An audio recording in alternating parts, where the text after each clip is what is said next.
Okay? You. You.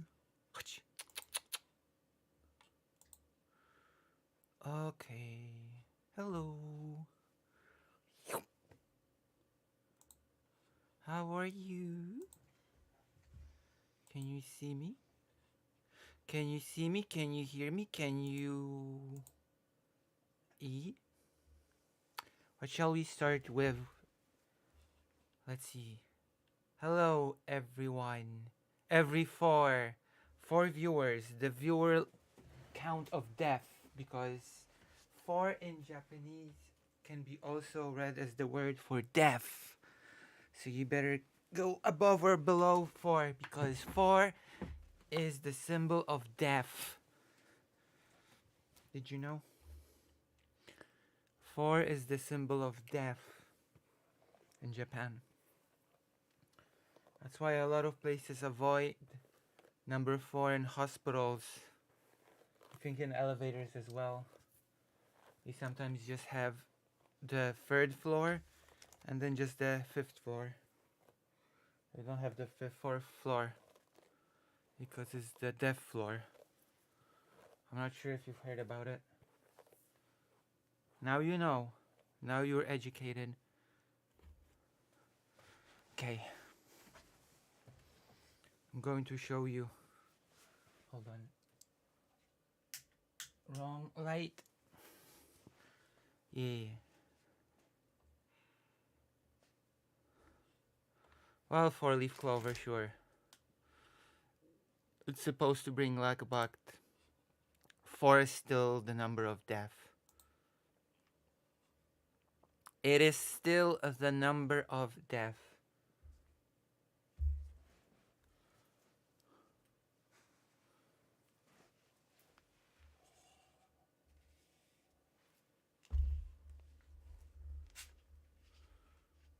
So yeah.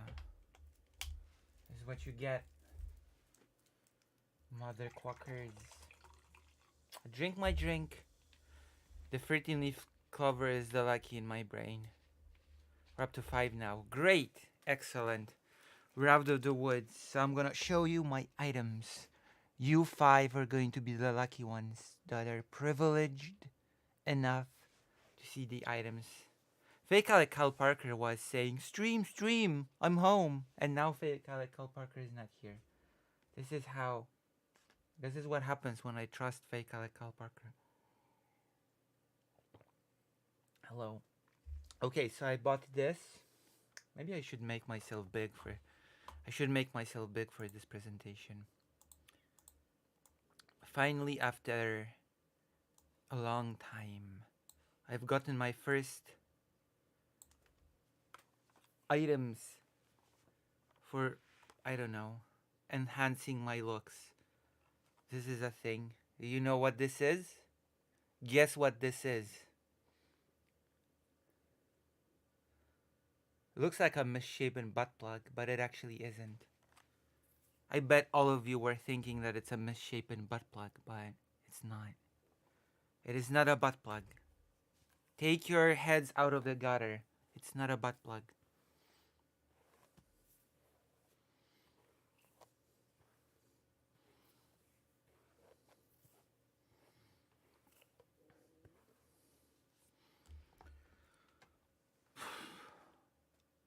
So,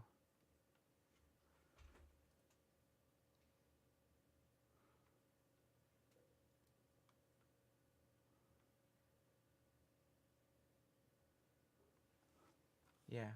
Take your heads out of the Steven. What? Alright, so what do you think this is? Write it in the chat. Do you know what this is? Once you write what you think this is, I'm gonna unpack it, and tell you. Nice. Nice, Arkael. Did you get blockers as well? Do you get blockers as well with the patches? I still use the pills. So what do you think this is? What do you think this is?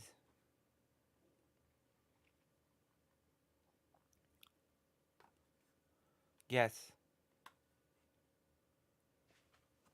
Lucy. Yes. Hello, Fake Alec Parker. You are here. Thank you. Guess what this is. Just guess. Just take a guess. Take a wild guess as to what this is.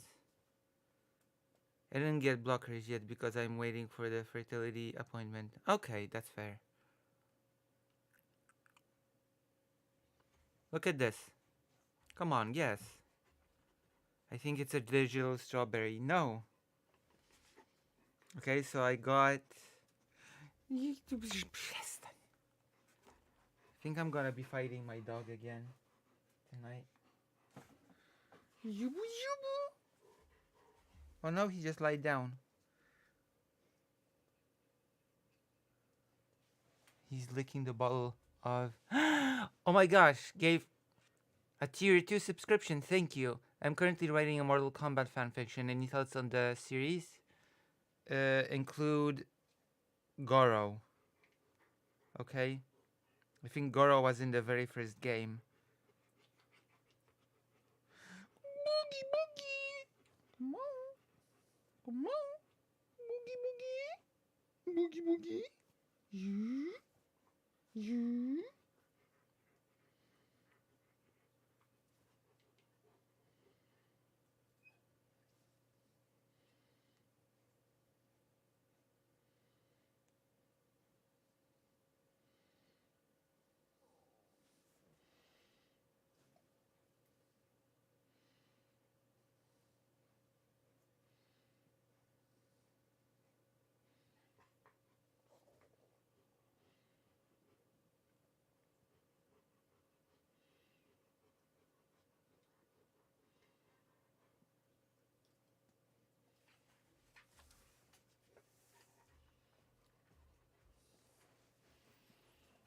Okay. There was this very bad game on the PlayStation 1 called Mortal Kombat Mythology Sub-Zero.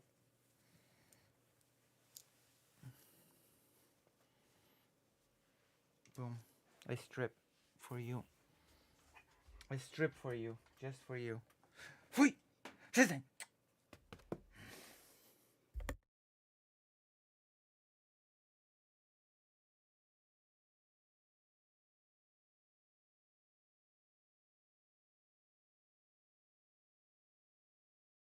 I muted the mic because you don't want to know what I do for my dog to listen to me, okay? You'd be weirded out. But it works. But I do it when muted, okay? I think my dog sees me as his dog mother, which is why I do the thing that I do to make him calm down and not misbehave. I growl at him. When I growl at him, he calms down, makes a very meek face, licks my hand, and calms down and stops doing mischief. So I mute myself and I growl at him when he bites at stuff. And it works. I also throw in an N-word or two. That's right. That's true. That is what I do. Alright. So this is an applier, okay? You use this to apply... Maybe thanks to fake Alec Hal Parker, I'll be able to get an additional item. Okay, this is like this, like... See? You're gonna watch a tutorial or something. It smells. So I got this. You know what this is? You know what this is? You know what this is? It's a BB cream.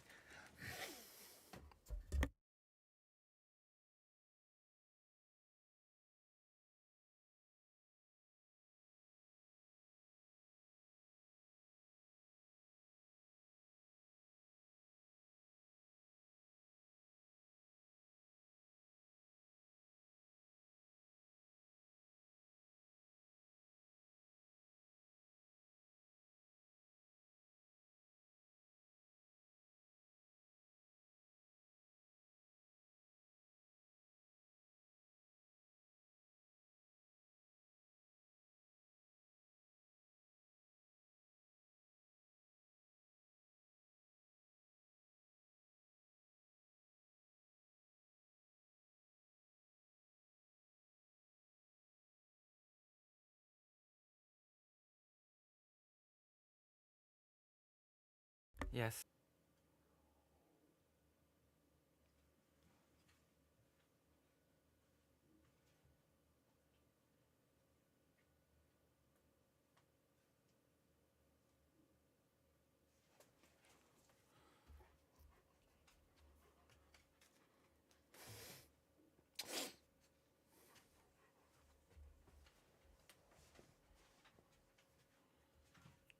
All right. You know what this is? BB? What? No. Okay, we're gonna watch a. I'm gonna watch a tutorial, okay? This is perfect. This is the perfect opportunity for me to tell you that, yeah. Let's watch a tutorial together, okay? You're gonna learn. Yeah.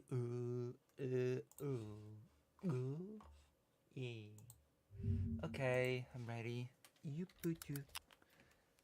I'm gonna put on my headphones for all of you queers.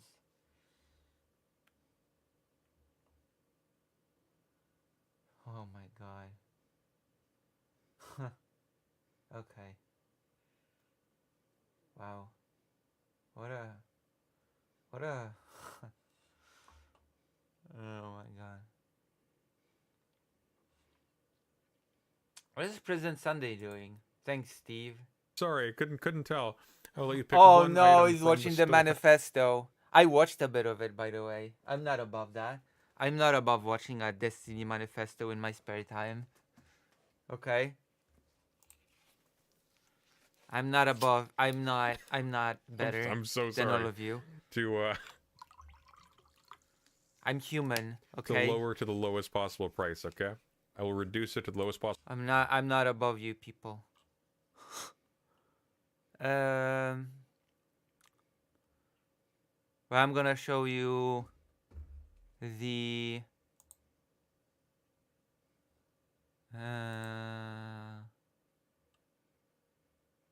thanks, Steve. Possible price. Any cardigan you want, any mug, whatever. They're very nice, by the way. The cardigans are quite comfortable. Yeah, Sold quite a on few. They're Pixie. very nice. Aiko should be getting Destiny her made stuffed a animal soon. manifesto on Pixie. So suicidal over the prospect of her parents discovering the leaked material to posting a public statement against me, implicating her in all of the leaked material and exploding its popularity. So what? What is your what's your credibility going? What's your credulity going for on the market these days, Steve?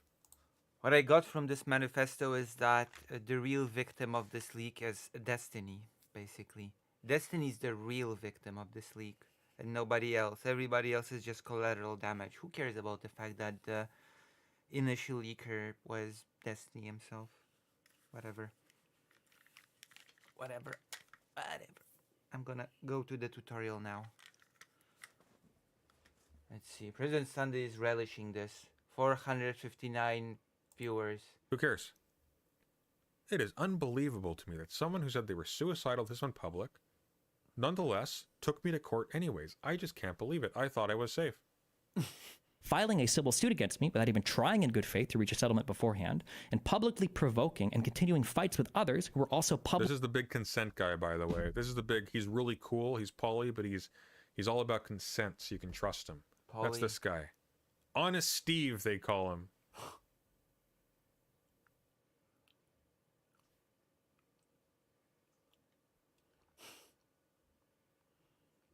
Shaking his head. Publicizing aspects of the leaked material. They call me Goosey Lucy for some reason, even though my symbol is a duck. Okay, that's enough.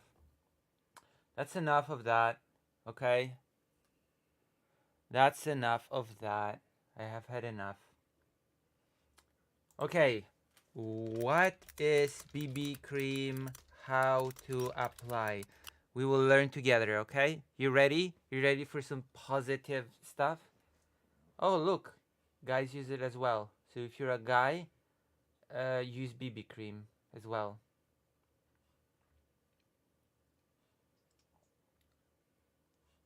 How to apply BB cream? It's like a It's like a makeup foundation, but it's actually healthy for your skin. It's like a thing that is between a cosmetic and skin healthcare product, actually.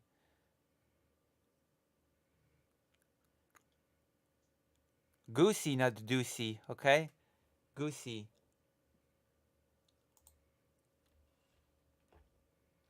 With that being said, hey guys, welcome back to my channel. Today I'm I going to didn't be even realize I've ever watched this. talking all about BB creams and how I apply them. If you're interested in finding a new and quick way to get a flawless natural finish on your skin, then keep on watching. So I've got this for application. This is a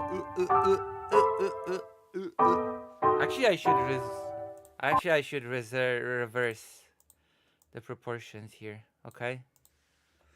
I just realized that I should reverse the proportions. Hold on.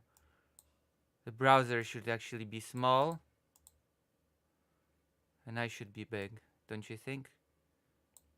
If we're going to do this the proper way, then I should be big and the browser should be small. If you're gonna properly be able to mock my lack of skill, you will pay for your lack of vision. Yay.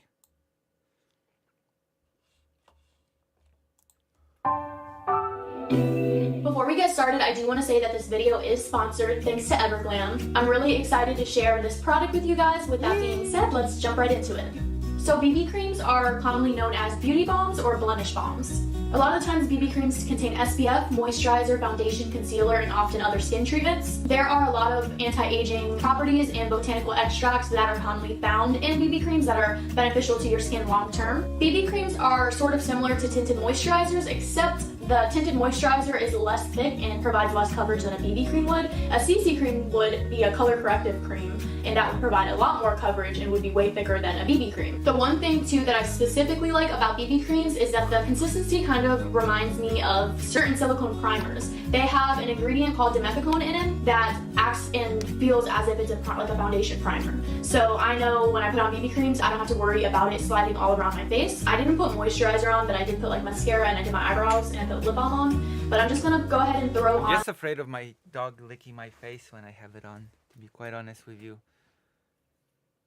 Some of the Everglam Advanced Skincare Moisturizing Cream. I just put a little bit on my fingertips and I'm kind of doing circular motions upward to work in this moisturizer. There's a couple different ways you can apply a BB cream. You could apply it with a brush, a sponge, or your fingers. My favorite way is a sponge. is with my fingers. I like to warm up the product on my hand and dab it. Why did you get a dog? Because I need friends. That's why. I've been told that I need more friends.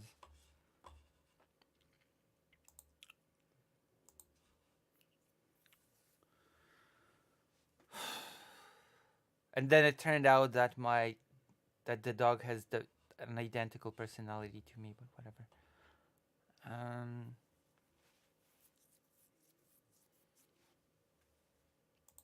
All over my face and start off like that and then build on it wherever I need more coverage. So should I do it like that? Is that the thing that I should do? Okay, I'm gonna do it. I'm gonna do it! What?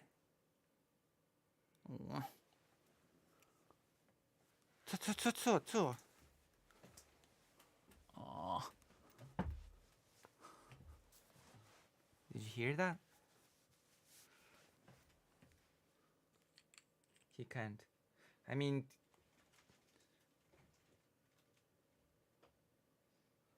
yeah.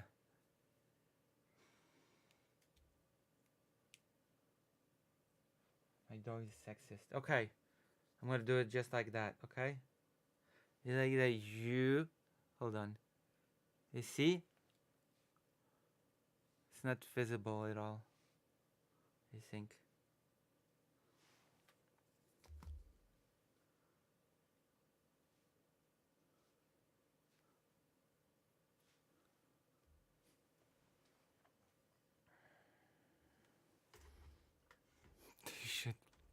I should. If you donate a ton of money, then I will be able to get better lighting. How's that? Does that incentivize you to I don't know.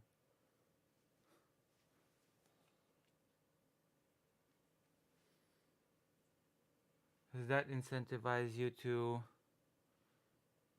donate more money to my cause?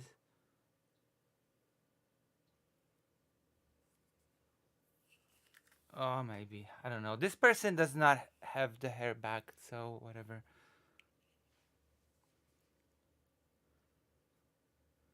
Oh, I got a big dog because I live in Poland and I need the protection against transphobes.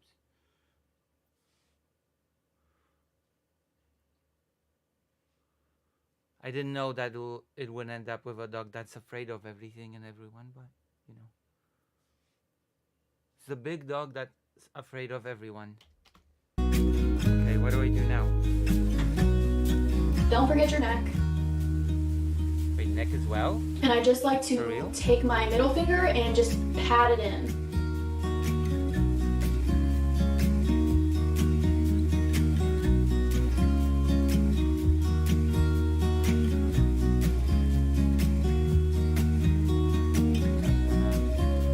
Done.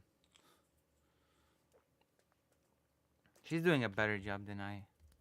And patting it in with the middle finger.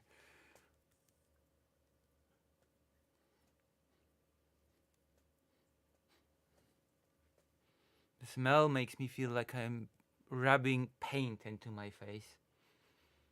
Sort of smells like paint. Hello, Estelle. Feels like I'm just patting paint into my face.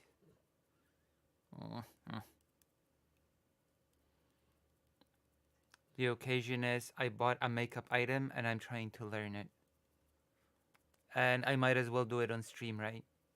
To entertain you with my ineptitude. Tell us if you get high? What do you mean? I'm not taking drugs.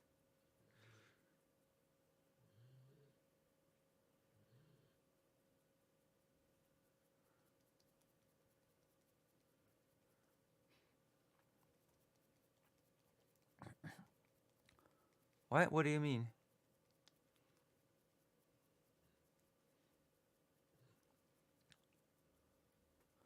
Oh. My eyes my eyes are pretty bad. Hello, Greater Ain't. I'm applying makeup.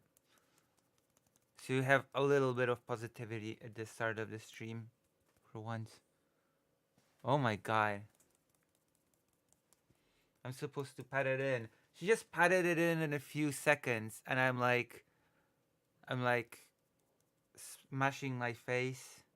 Yeah, I'm watching one now. Here in the corner. I'm following one live on stream. If you like what you see, if you like me making a silly person out of myself, then why not donate so that I can get more items and then I can show you more stuff.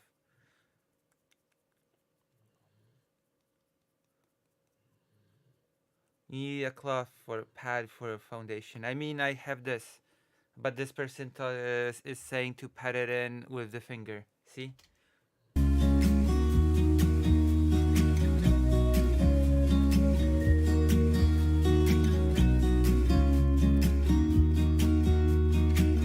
Oh, on a side note, I just hit 12,000 subscribers, so I wanted to Okay, shut up. I did not hit 1,200 subscribers. I'm gonna make myself a bit bigger here.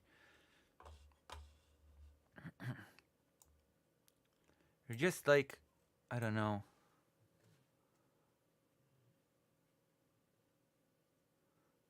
Very bad.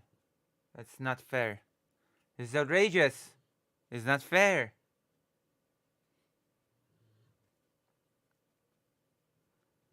I don't have 104. Wait, since when? Since when do I have 1,000? Wait, why? What happened? When did that happen?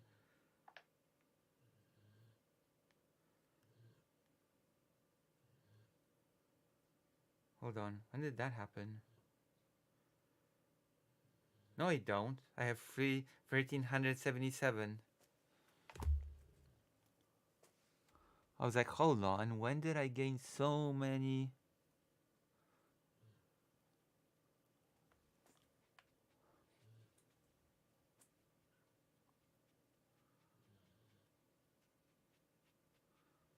My dog is snoring.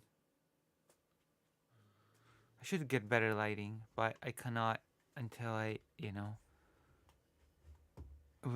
No money, no lighting, okay? It's a fact of life. Lucy is being difficult. True. I mean, what do you mean?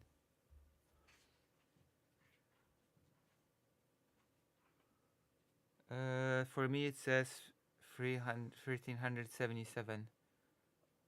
Wait.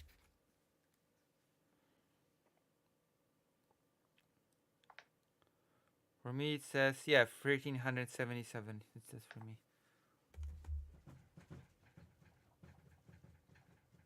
What the hell is my dog doing?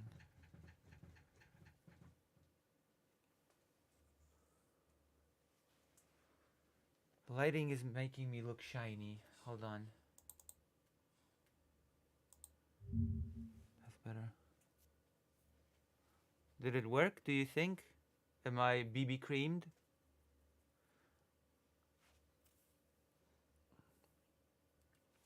This is apparently good for my... Oh! Okay. Should you wash off BB cream?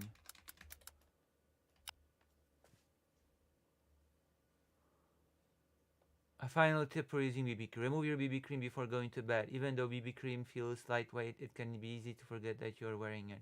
You must cleanse your face properly with a face wash to prevent blocking your pores and causing breakouts. Okay. Okay. I don't have a face wash, so I'm screwed, but whatever. It's alright. So I've tried this item, okay? I have tried this item.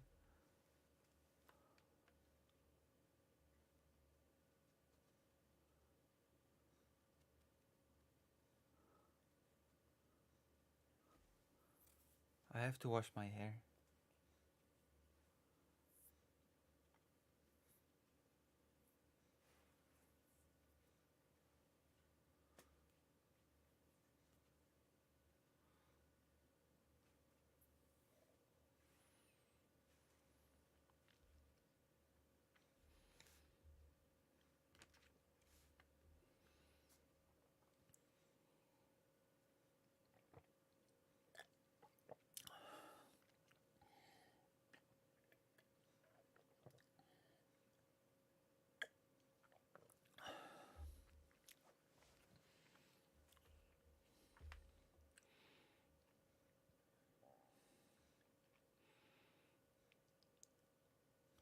Fanta actually. Okay, we've tried this. We've tried the BB cream. We've tried the little sponge. All right. Now you have a choice. I'm gonna make a poll for all the 10 people watching. Okay. Which item we try? Smoky, supposedly I should. Oh, actually fits. Lipstick. There you go. Stardian cat.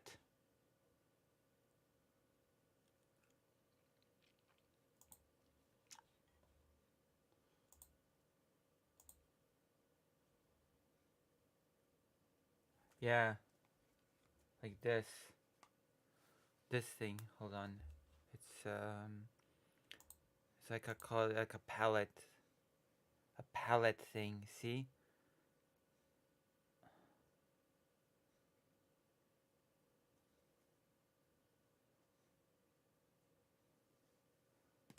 And this that I bought with it. It's a brush for this. See? Yeah. Basically. Whoop.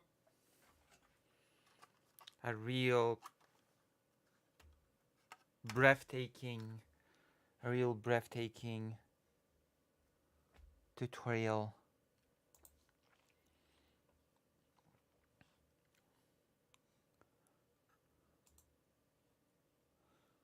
You know how I'll probably apply lipstick? Hold on.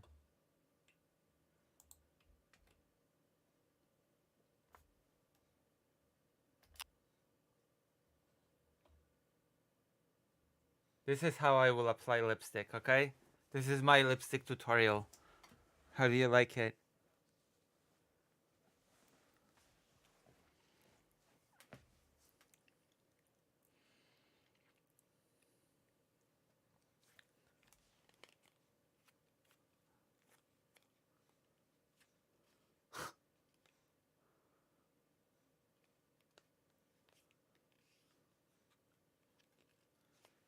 Alright.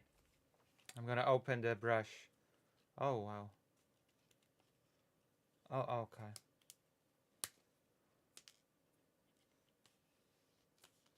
Oh, wow. It's so cool. And moist. Yeah. Okay.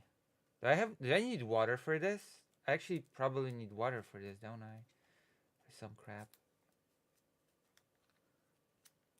Do it. Do it. Are you a Sith Lord, Philippe Auguste? Do it. Good, Anakin. Good. Kill him. I shouldn't. Do it. Do it. Do it. Do it or lose it. Okay.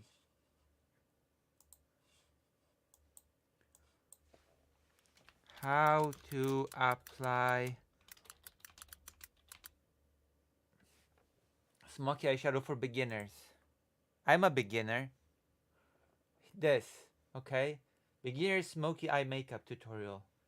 Parts of the eye. Alright, let's go. For today's Monday makeup lesson, I'm going to show you how to create a classic smoky eye. It's one of those looks that looks so good on so many people, and I have lots of tips and tricks to show you guys to make sure it works perfectly for you. So let's get started. I'm wearing glasses, so I don't know. The first step to a perfect smoky eye is to make sure you're priming the lids, and you can use eyeshadow primer or concealer, but what you really want to make sure you're completely covering the lid from the lash line up to the brows to create a blank canvas. Okay, I have to check something. Is a BB cream a concealer? Because without this I cannot. Okay, BB cream is a concealer. Okay.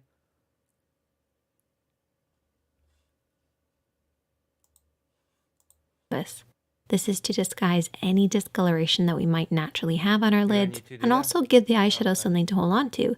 So you actually want to leave your eyeshadow primer or concealer just a little sticky. This will actually grab hold. Wait, do you do smoky eyeshadow though, Emily? Or do you just do eyeshadow, just eyeshadow? Maybe of the this shadow is specific to the smoky. However, I do have a little trick to make sure you also get a good blend, so we'll get to that in a second. With any eye makeup look, the main areas of the eye would be the crease area, and the crease area is really important in a smoky eye. If you think of what smoke is, it's that deep dark color that then fades into nothing, and the crease area is where that fading into nothing happens. The crease area is basically where the lid creases into the eye shape, but it stops just underneath the brow bone. And of course, you have the lid as well. And for a smoky eye, I actually divide the lid into an upper and a lower part. Now, as far as I don't have that. I divide the lid underneath the brow is basically where the lid. I don't have that. My eye is shaped differently. Like, I don't have that. See, my eyes are shaped. My eye is shaped different. I don't. You know what I mean? Like my eyes are shaped more like a Japanese person.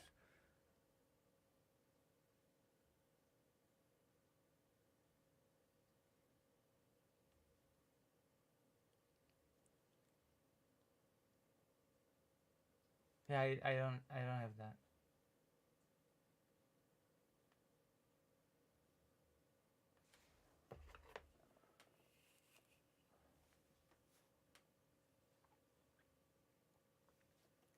Creases into the eye shape, but it stops just underneath the brow bone.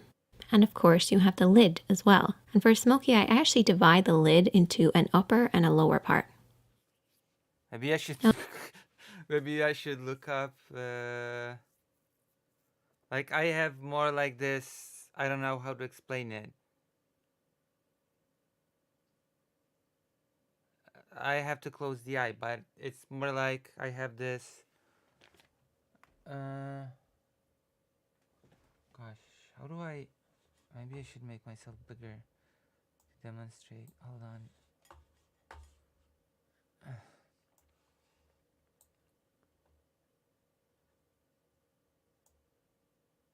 You see? It just goes right away, yeah?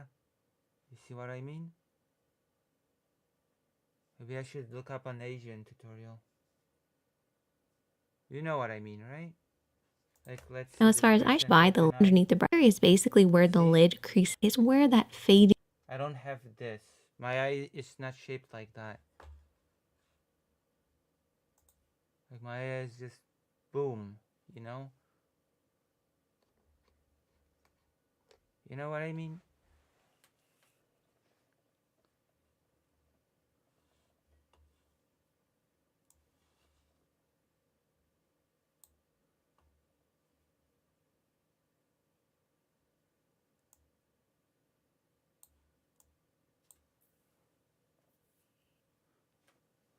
I remember having a Japanese teacher that was from Japan, and she was like, yeah, our eyes are just shaped in a specific way that people from Poland, people from Poland's eyes are not. And I'm like, yeah, my eyes are shaped like that. And she's like, oh yeah.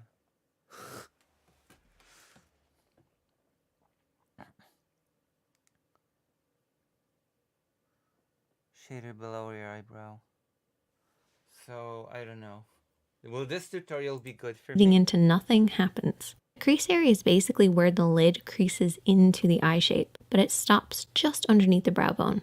And of course, you have the lid as well. And for a smoky eye, I actually divide the lid into an upper and a lower part. Now, as far as eyeshadows go, I've created a little smoky palette for us, and you want to adapt this to work with your own skin tone. Okay. So the first shade is what I refer to as the base shade. So this is very similar to your own skin tone, could be a little lighter. We then have our contour shade. This should be a few shades darker than your own skin tone. Oh my god, I did not think this would be so complicated. Oh my god. Then you have your midtone, and your midtone is probably the most important. A lot of people refer to this as the transition shade. This is somewhere in between the base Transition, now that I can and the get behind. contour. That's why I call it a mid-tone, because it's a middle tone. And So then we you have don't our need water? smoky shadow. So our smoky shade is basically whatever type of smoky eye that you want to create. I'm going to create a black one. Yeah, I want a background as well. So let's get started with this look, taking a blending brush and our base shade. And this is my little trick to get that perfect blend. We're basically going to start at the Okay, I'm gonna try to use this as this is.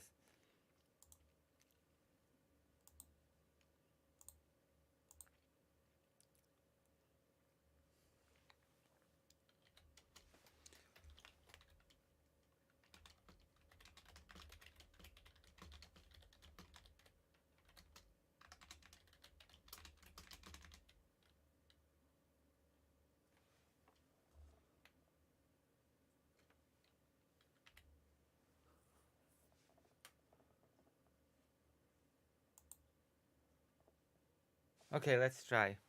I'm gonna barbecue my eyelids.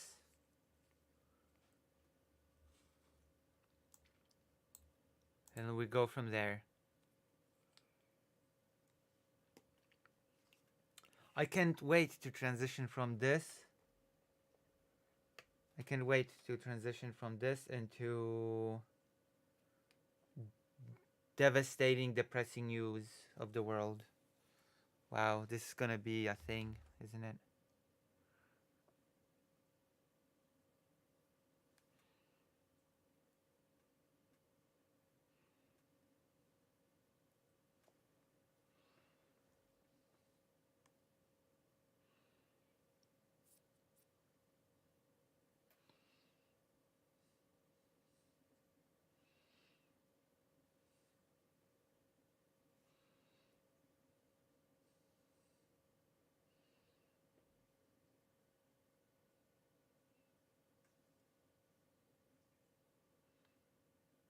I will try.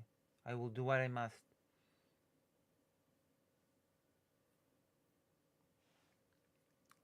Unide safety absolutes.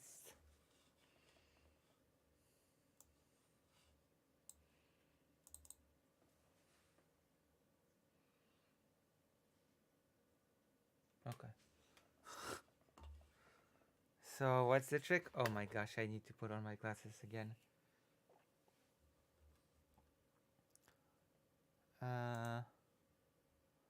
Okay. Let's watch the other one.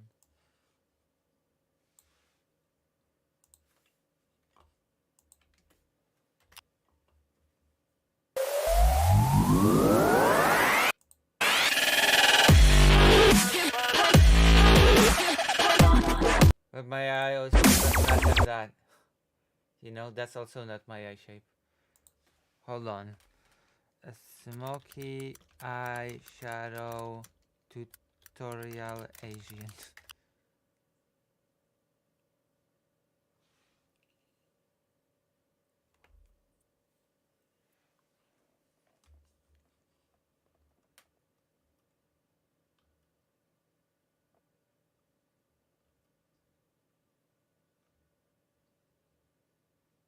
Yeah, more like this. Maya is more like this. You know?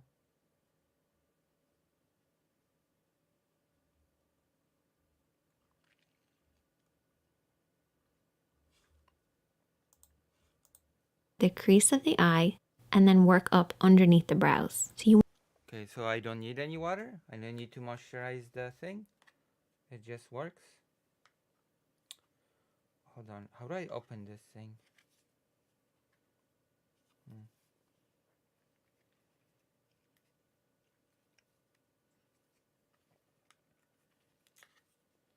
How do I open this thing? Oh yeah, I should lock this.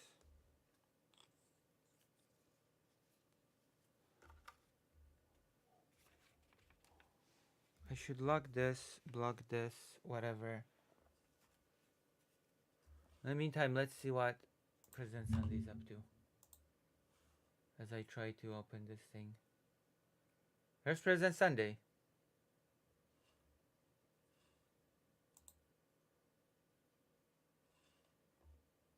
Where are you, President Sunday? Oh my god, I have to manually go to your page. You other creators on this platform. Wow. There's a particular reason for this.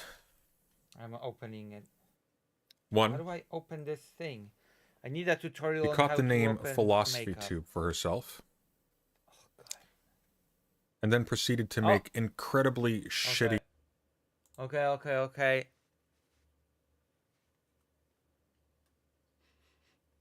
Do I need to water it or whatever? Or do I not? Oh, wrong side. Oh, no, I don't. I've never used a thing like this, so I have no clue. I actually thought it's like paint, so that you need to water it.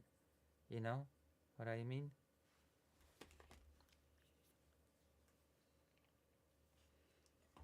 Always assume that you just had to water it.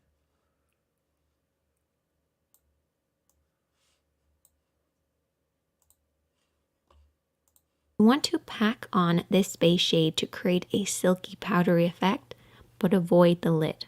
We want the lid to stay a little tacky from the concealer and the primer, but we want that crease to be really powdery, really easy to blend over. By applying that powder, we're basically going to create an easier, softer blend. Remember how I said The light is not very good, so I cannot see if I'm doing anything, actually. I cannot see if it was working or not. I cannot just... Please donate so that I can get better lighting. If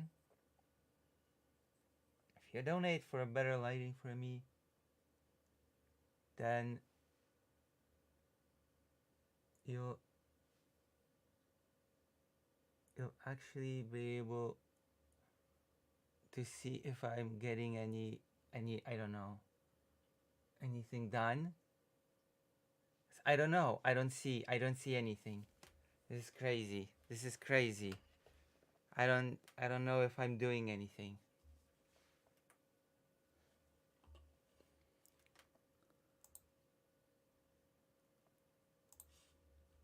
Donate.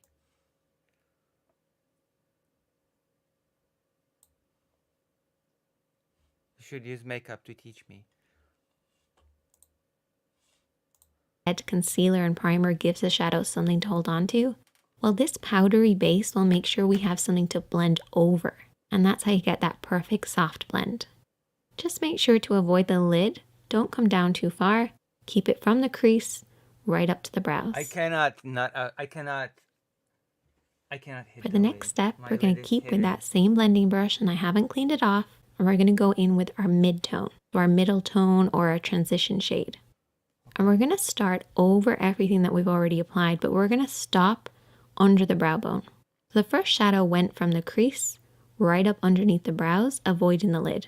And use this little diagram as a representation of what we're doing here. We're starting in this crease area and then softly blending upwards.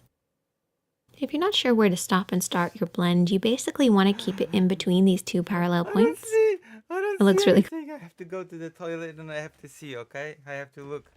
Okay? I'll be right back. Oh my god. I need better lighting. Help me get better lighting or else this will not work as well as I'd like. Be right back.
So the only effect right now is that Whew.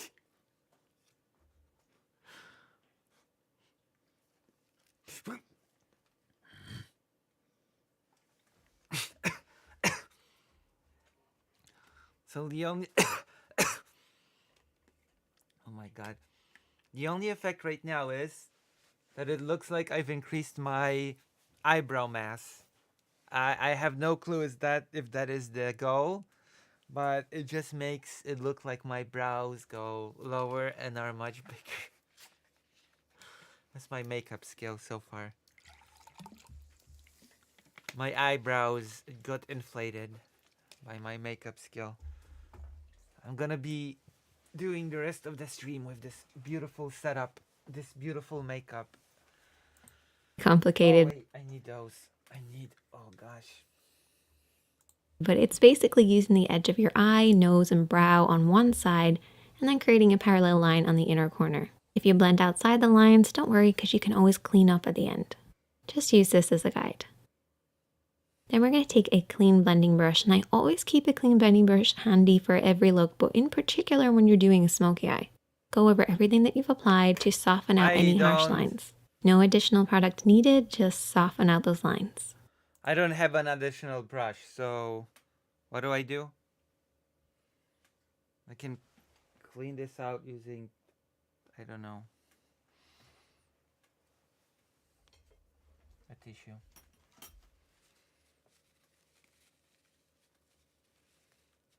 I need to get more brushes. Please donate. And I can get a brush then.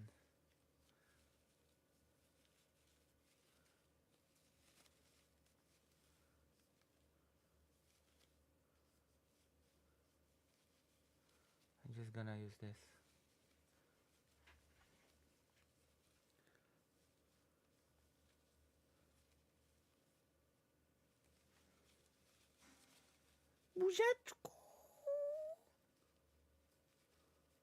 Okay. Wow, solid 10 viewers.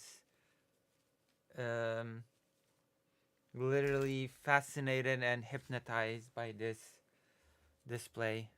Now we're going to move on to applying the contour, and I need you guys to take a brush that's got a lot of control in it. So maybe a flat brush. I have no clue what that means. Has a lot of control in it. Or a pencil brush, or a brush like this, which is somewhere in between. It's one of my favorites. And picking up a little bit of that contour shade, which is one of the darker shades from this palette, we're going to apply. Okay.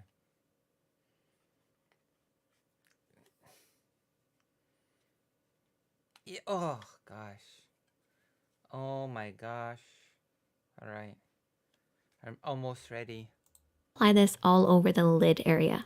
So I want you guys to keep this just to the lid, bringing it up to where that mid-tone starts in the crease, but don't go beyond that point. Really focus on the roots of the lashes and softly blend this over and back, covering the lid.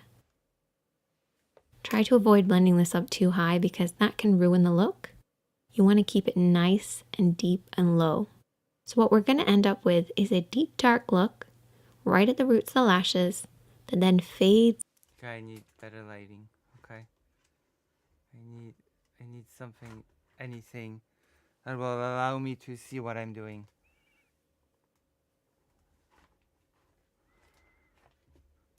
Oh my god.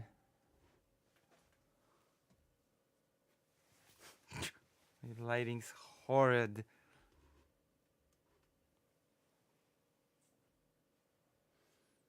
This is the worst lighting possible for this kind of stuff. You see what I'm working with? If you only knew what I'm working with, you'd be feeling sorry for me. In fact, you should be feeling sorry for me. You should feel your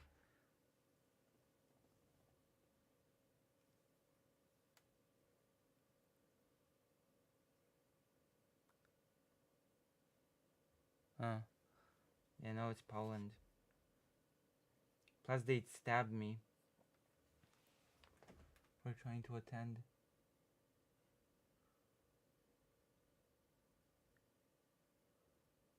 Well, it's hidden. Okay? Even if I apply it like this, it's just hidden. So I don't... What am I achieving exactly?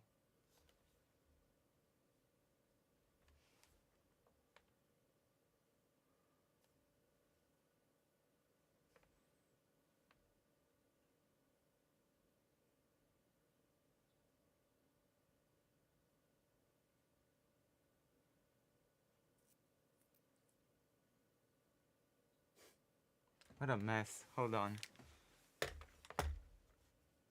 I'll be right back.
didn't even mute myself for the growling.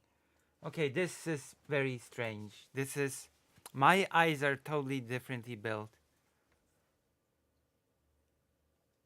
Okay? My, like, when I close my... It's like... My eyes are totally different. So, it's... I don't know.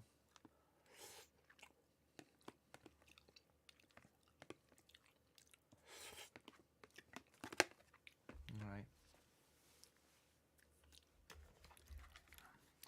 I'm gonna try anyway.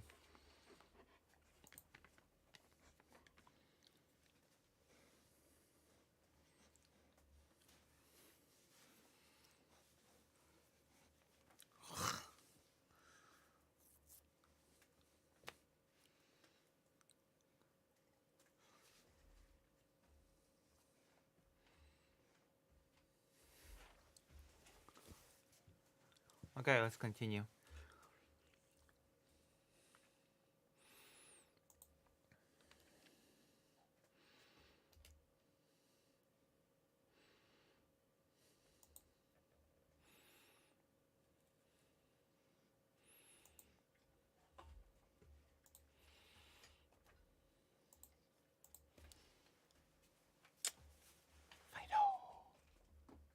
Alright, let's continue the tutorial. It's upwards, fading into that mid-tone, into that crease, and up underneath the brows. Next, I want you to take a small flat brush, something that you don't have the have most it. control over. And I want you to take your smoky shadow, so whatever smoky shadow that you're using. Okay, yes, whatever. I'm using one brush for everything, okay? I'm not rich, like some people. Because nobody wants to donate. I'm shaming the audience. It's $5. $5. If you have time to watch a stream for 10 hours, you have $5. Oh. Why is it so small?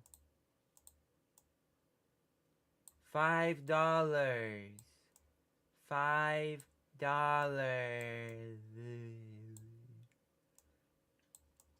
Those who know what I'm referencing know what I'm referencing, okay?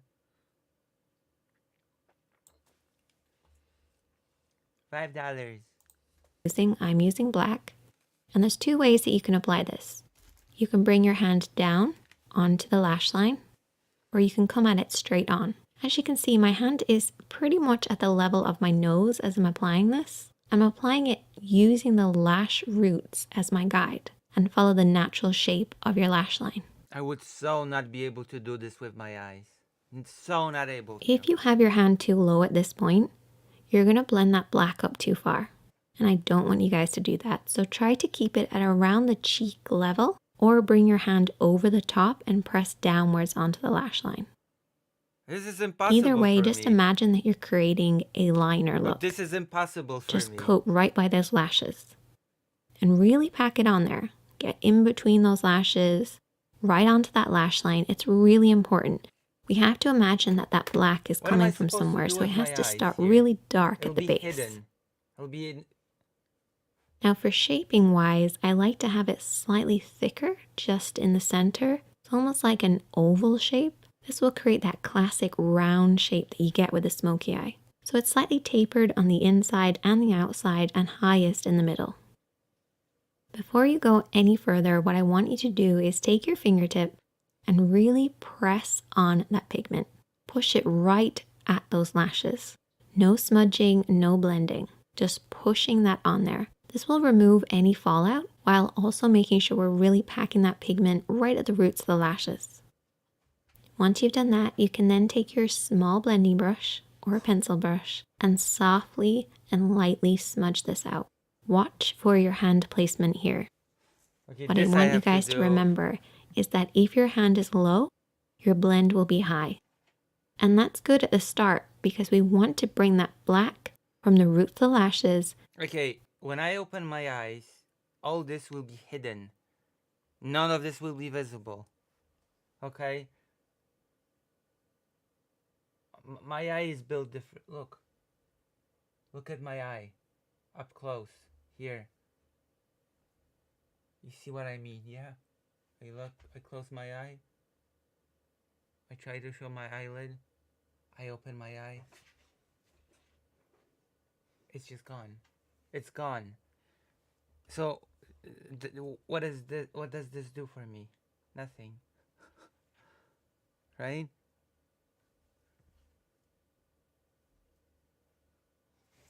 Upwards to about the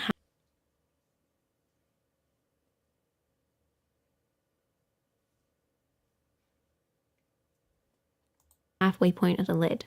Like she just opens her eye and it's visible. On me, it'll just be invisible. Okay, I'm gonna go to the toilet. I'll be right back. I'll be right back. I'll try it, but don't try it. Don't try it. You underestimate my power. You underestimate my power. Where? Where can you see it? Look. This is the eyelid. It's gone. This is a fold. This is not an eyelid. This is a fold.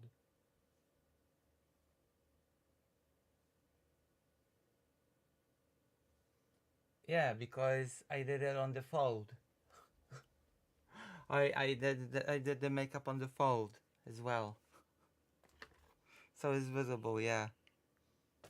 But if I only do the makeup on the eyelid, then...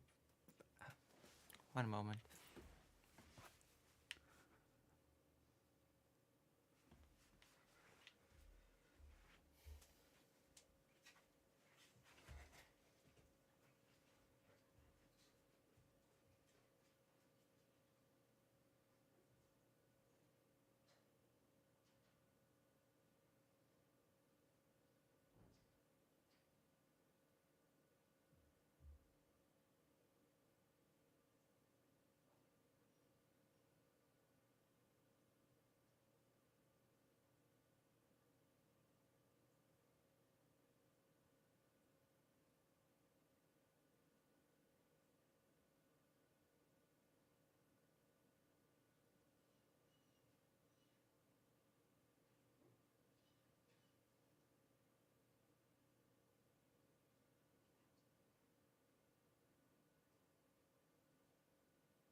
Okay, the effect is not very good. I'm gonna show you.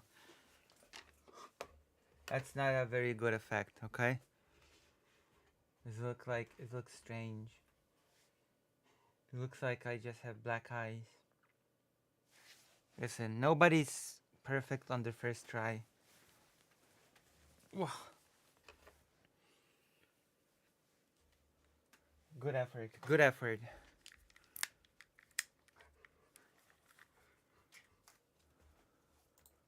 But if you keep your hand this low throughout the entire smudging process, you're going to end up pushing it up too high.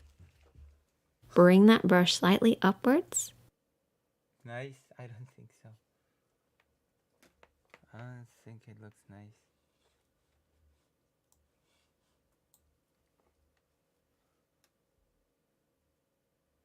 It does not look nice.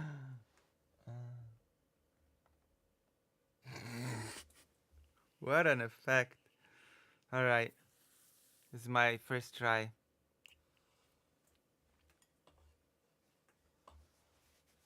I've never thought so much about eye shape in my life. It's only your first try, true.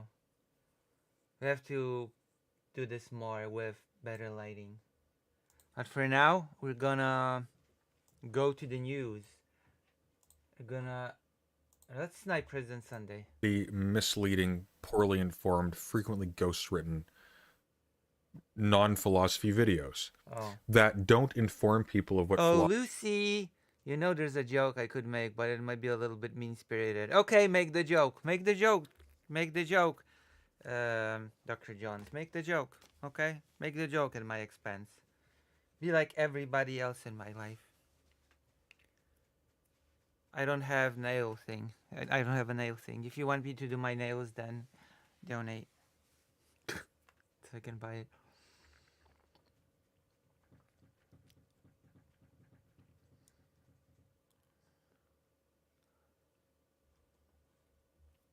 Well, then make a clip and bait it. My lighting's horrible, though. Maybe I should just do these things during the day. No.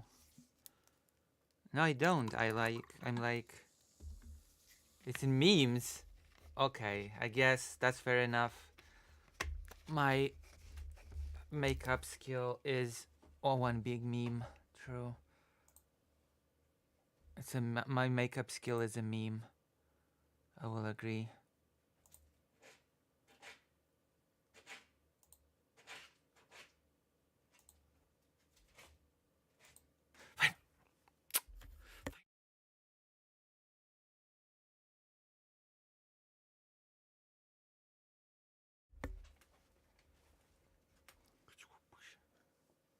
Yeah? What do you mean, yeah?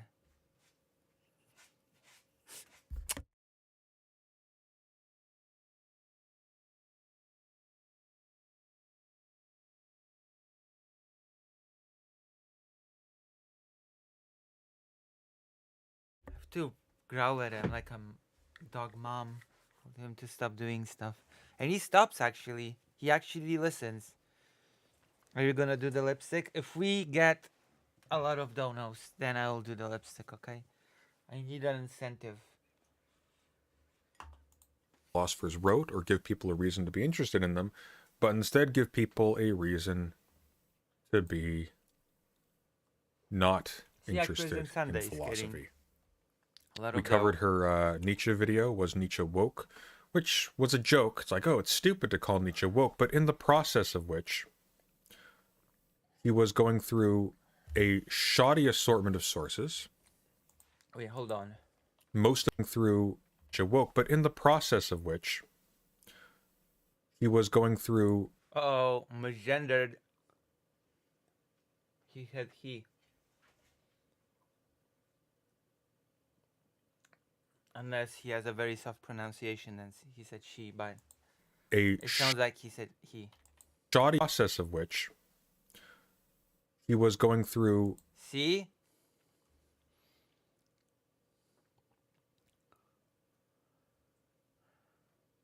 And my head was sort of funny just because it's spelled, let's say, in Polish and Polish, so I got overly... Oh my gosh. I see. a shoddy assortment of sources, most of which were pulled from a single essay compendium and referenced not in terms of what any of the essays actually argued, but little biographical details were pulled from the different essays by people like Wendy Brown and whatnot, as if she was quoting from Wikipedia, but because she's doing that, it looks like it's a little bit more respectable. It's actually a little bit worse.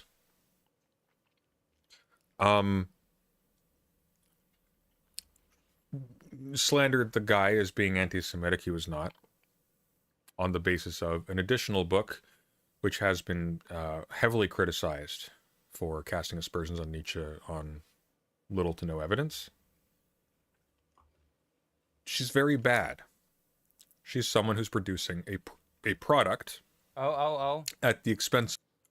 Dr. Johnson donated $5. How do you do? I see you've met my faithful handyman. He's just a little brought down because when you knocked, he thought you were the candy man. Don't get strung out by the way that I look.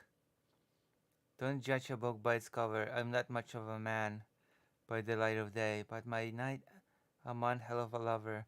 I'm just a sweet transvestite from a transsexual Transylvania. Haha. Okay, that's...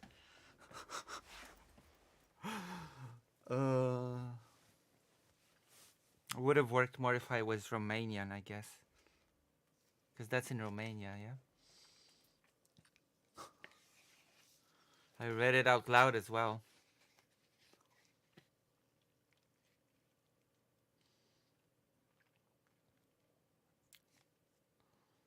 I am one hell of a... I will say I am one hell of a lover. That part's true. I am one hell of a lover. And I am not much of a man, so... That's also true.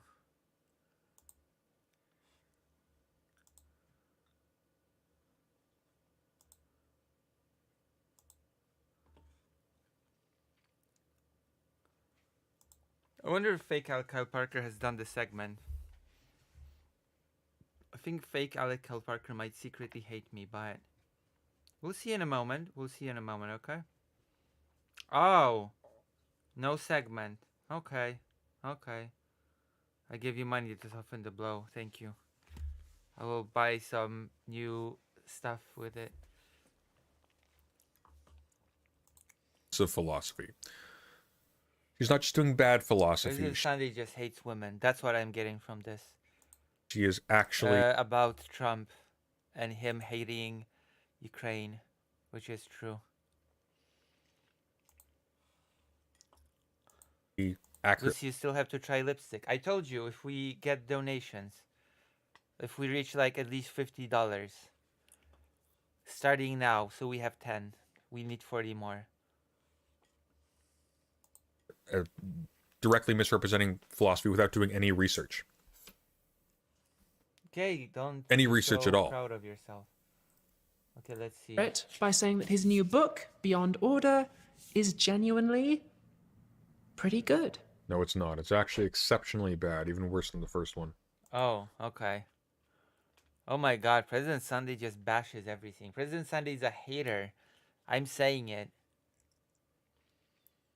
Oh, Jordan B. Wait, Philosophy Tube is praising Jordan Peterson. Come on, okay. It is exceptionally bad. As in, he has suffered serious, obvious mental decline since the publication of the first book. Uh-oh. It is terrible. In fact, it is so bad, I'm not even going to stop talking about the contents, okay? One moment, please. What are you doing? The hell are you doing? The hell is President Sunday doing? I'm gonna unpack it. I'm gonna show you what you get. No.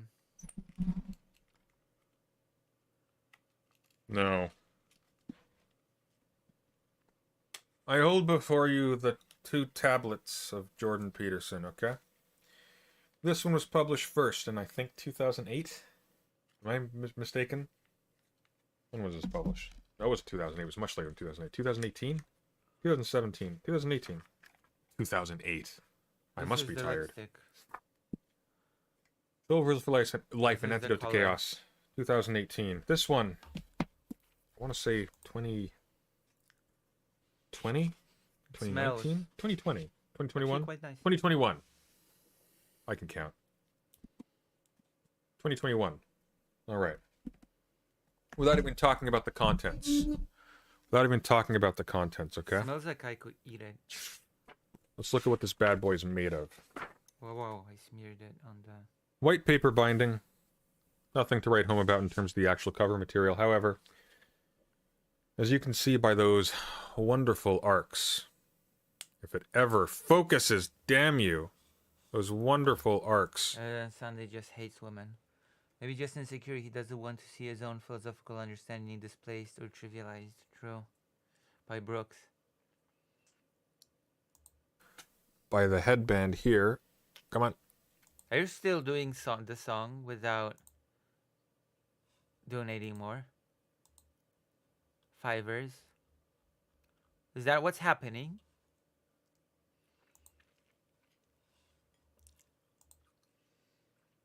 You can do it.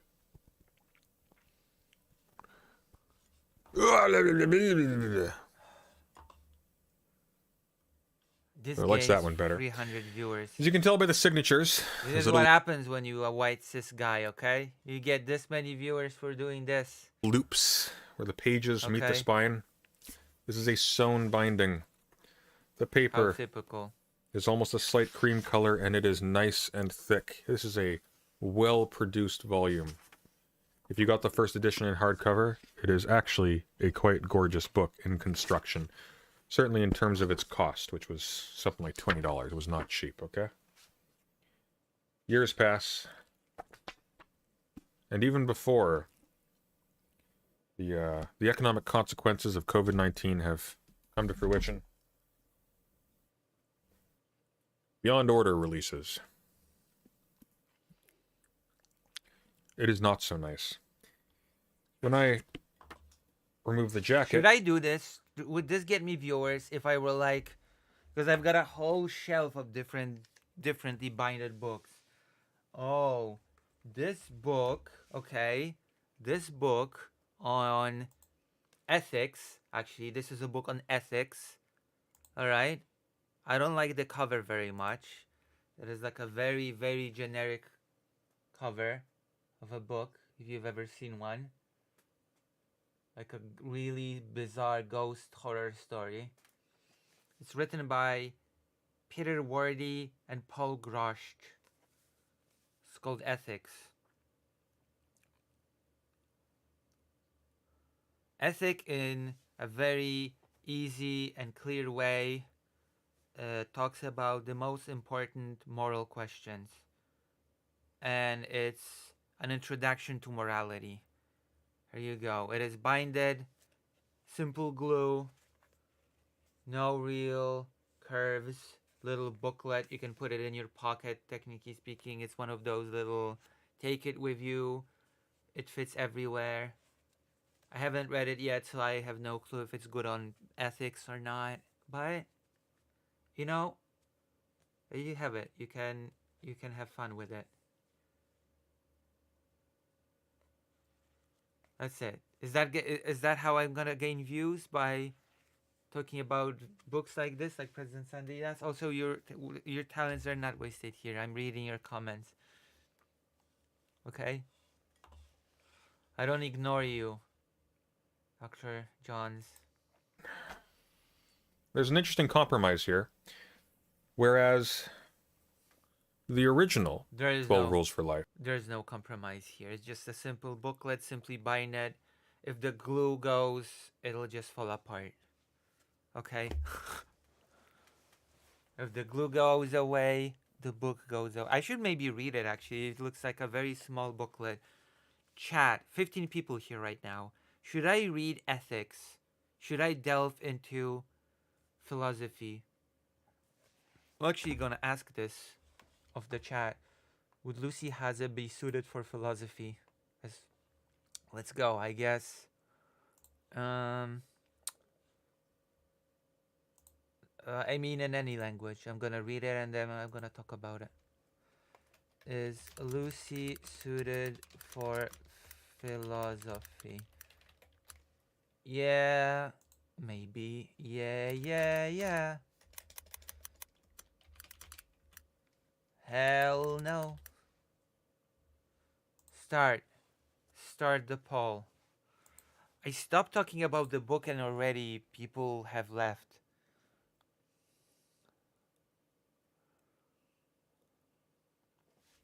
Like, I start describing the book in a porny way and already 2 people have left.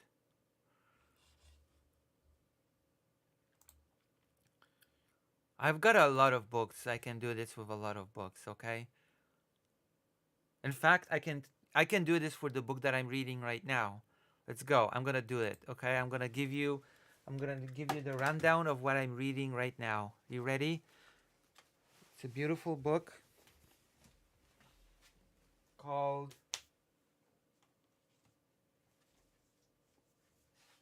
I already finished with this one. It was not very good. Already finished with that one. Oh, now I'm on this one. Okay.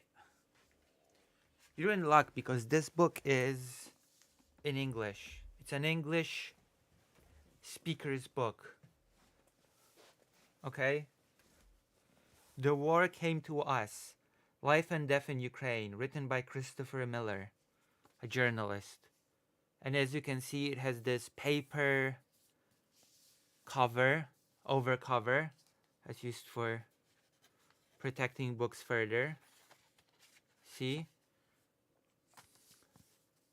The binding, there is a curve. The binding is not simply glue. I believe that the pages are sewn in actually. So it's not, looks like it's not just a matter of the glue goes and the thing goes. It looks like, the binding looks a bit more sophisticated here than the pocket book that I've been showing just a moment ago. This is a report, first person, sort of like a testimony of a journalist that came to Ukraine before the full-scale invasion, before 2014 in fact, and has been documenting Ukraine from and since the full-scale invasion has begun. Very wonderful book, very nice book. I recommend it to you. You should all probably read it.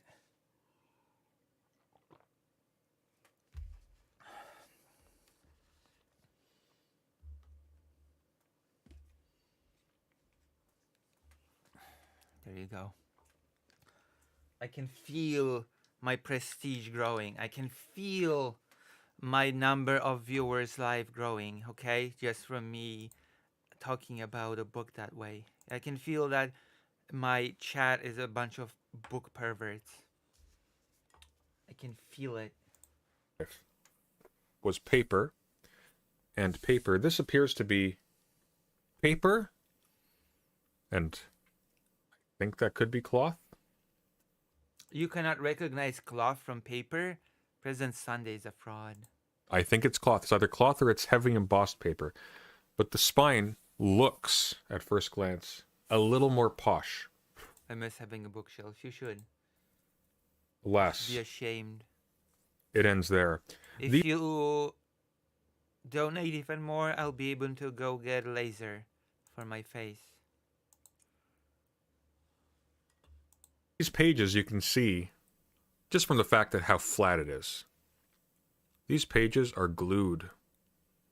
These are not sewn anymore. These pages are glued. Hold on. Glued on a hardcover. If you have a choice between a glued or a sewn binding, the answer is you always want a sewn binding, regardless of the cover material. Yeah, If, of course. however, you have a hardcover, you only want sewn. If you have a glued binding, It'll you just fall off. The glued one will fall off. It'll die. always want a softback. Why? Well, this is Anti-Oedipus, published by Penguin. It is glued. Okay. The paper that it is bound in is soft, which means if I open it all the way and even bend it back, Yeah, it will not fall apart. the spine will not break. The pages will not separate. Okay? Yeah, that's great. With a This is not- hardcover, that will happen, by the way. It will break and the pages will fall off. So with a hardcover, because the rigidity of the material puts the tension on the end of the page where the pages meet, which means if I open this flat, there's a very good chance that glue will crack. And unlike with a sewn binding, which may also be glued for stability, it will not hold together afterwards indefinitely. It'll just fall apart. Yep. Pages will just fall right out. It happened to me with many books, especially tabletop related books that were published in Poland. It happened to me. Beyond Order is a terribly, terribly constructed book. In addition to this, whereas 12 Rules for Life had these wonderful illustrations. I mean, he's right. He's right. He's right. It happened to me in the past. Plus, if you talk about, listen, this kind of talking gives you over 300 viewers, okay? Made I should specifically look for it. and And they act like are this. fantastic illustrations, okay? Whatever you think about the book's contents, they are well Okay, made. these are fantastic illustrations. Fantastic illustration. So, okay. Okay, Prison Sunday does not have good, noted, Prison Sunday does not have good taste for illustrations, okay? If these are fantastic, then I'm starting to question Prison Sunday's visual taste, okay? Fantastic illustrations. Oh my god. This is fantastic. Okay. Whatever you think about the book's contents, they are well made. They're characteristic. Oh boy. And they adequately represent the subject There's matter a guy on YouTube who has been reading the classic Evening Tales. of the chapters. They're actually Okay, these are not fantastic illustrations. very, very well done. Gives it all a specific theme and feel, right? Mm-hmm. Beyond Order has a different, strange theme. Yeah. I should also mention as well, paper quality, Does it have fantastic illustrations? much thinner, almost translucent. Lost that cream color. The pages are thinner, cheaper, and coarser, almost like construction paper. Not quite that bad, but, you know, getting there. It's illustrations. Okay, show. Or like this. Okay. I'm not going to talk about the quality of the illustrations themselves. They're kind of a, It's actually better than the ones from the one before, so I'm gonna say it. like a collage type thing. It seems to involve actual photographs that sort of connected together. But the resolution is terrible. I guess. The cannot resolution tell is from here. absolutely awful. It doesn't look like the first book. There seems to be discontinuity, and the print is low quality. I cannot tell from this. Find one where it's more clear. Here's one. Look. The Fool. There's sort of a tarot card theme going on here. He's all about archetypes because he's a simpleton. Yeah, it's still better than the fantastic illustrations from the book before, I'm sorry to say.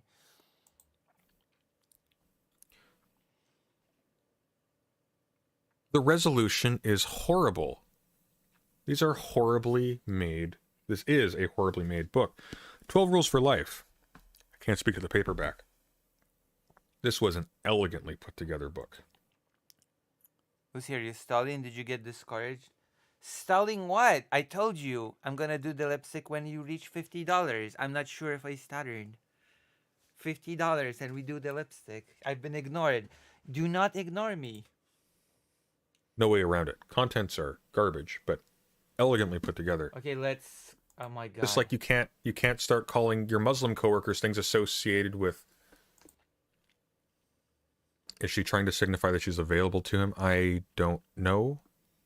Way calmly to the exits, which are located on the far left. And please remember, there is no smoking allowed in the theatre. Wow.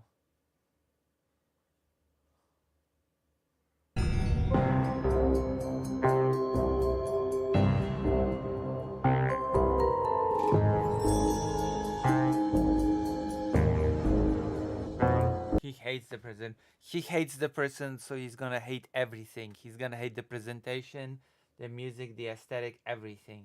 Of course. This was not created by Abigail Thorne, by the way. She has a crew and a set designer and writers and whatnot. Is she trying to signify that she's available to him? I don't know. But this is just an incredibly narcissistic production that is Not going to disappoint us, I'm sure. Starting off on a 6-minute-long section on phenomenology, anti-fire hysteria, structuralism for a solid 3 minutes. Meaning doesn't even get a full minute. The royal family for some reason. Objective truth gets about 2 minutes. Self-help gets about 3 minutes. Emotion gets 3 minutes. Hate, not an emotion for some reason, gets 3 minutes. And then curiosity stream at the end. I don't know. No. Wow.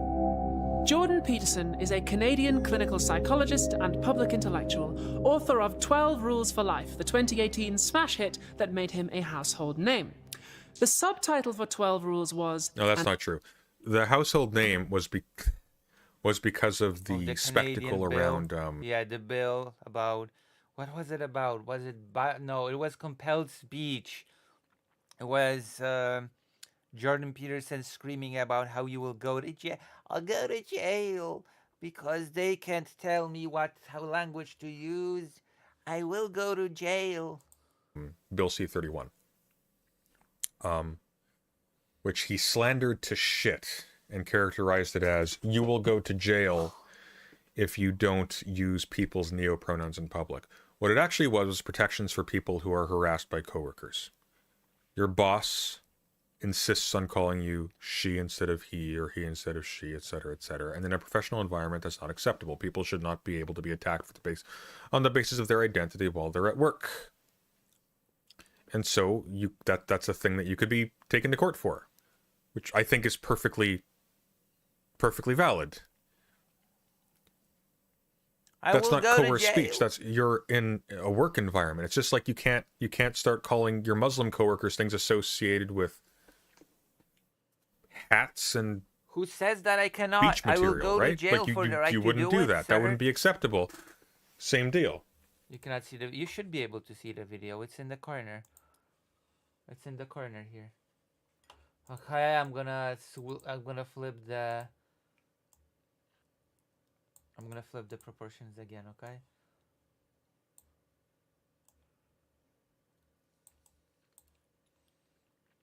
When we reach 50 dollarinos, I guess we'll go back to lipsticks and whatever else cool stuff we've got.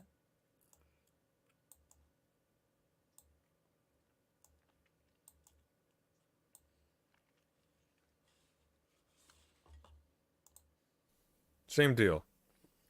No, compelled speech was his big thing. Yes, but he misrepresented the nature of the law. Because the law was not compelling people in a general public setting to use people's pronouns in general. This was specifically to do with if you were, for example, in a workplace environment, which is different. There are professional obligations when you're working, right? All right. Nope. No, not saying pronouns. That's different. I was there. Don't worry. I was a big Jordan Peterson fan at the time.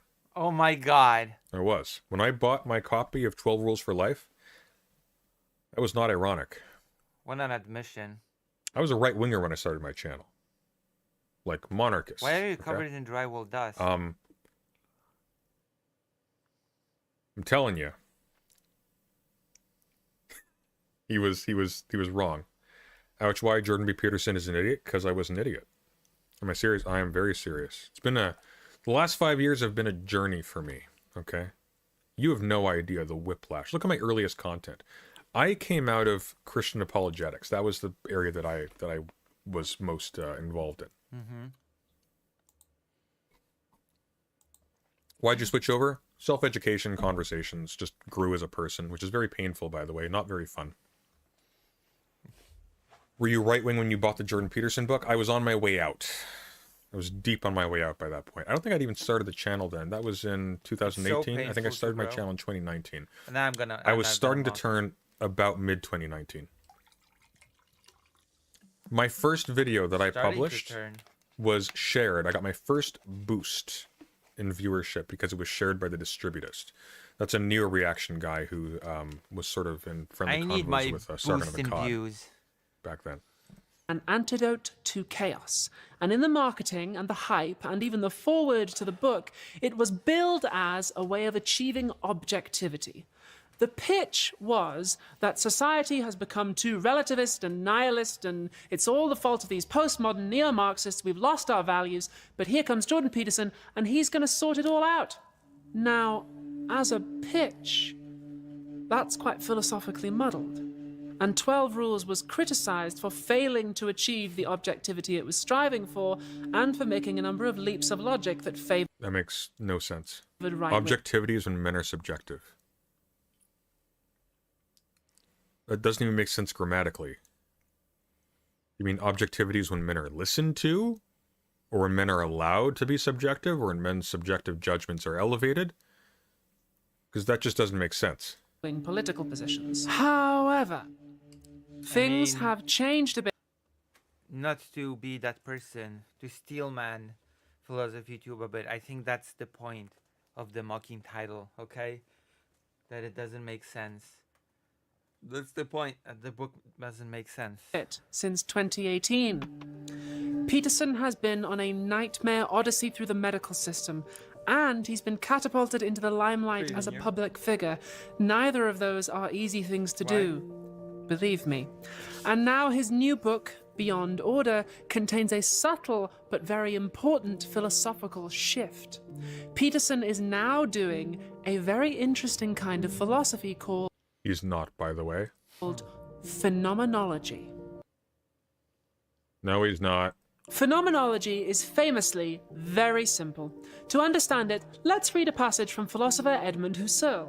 Immediate seeing, sehen, not merely the sensory seeing of experience, She hasn't read Husserl. but seeing in general as primordial data consciousness of any kind whatsoever, is the ultimate source of justification for all rational statements. It has this right-conferring function only because What?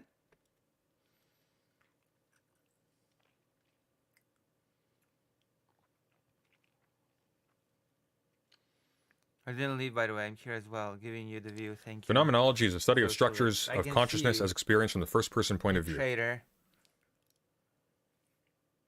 You pretentious twit. and insofar as its object giving I'm is sorry, possible. what? You pretentious tit? This world is not there for me as a mere world. Okay. Yeah, it's like, oh, she doesn't care. She doesn't care. Phenomenology is for weirdos, guys. You don't care about that. You're here to watch me preen in my bird costume. Hey? Let's do an example. Phenomenology is all about focusing on what you experience. So check this out. Why not just... I mean, it's not, by the way, it's not just what you experience. It is not just what you experience. It's not what you experience.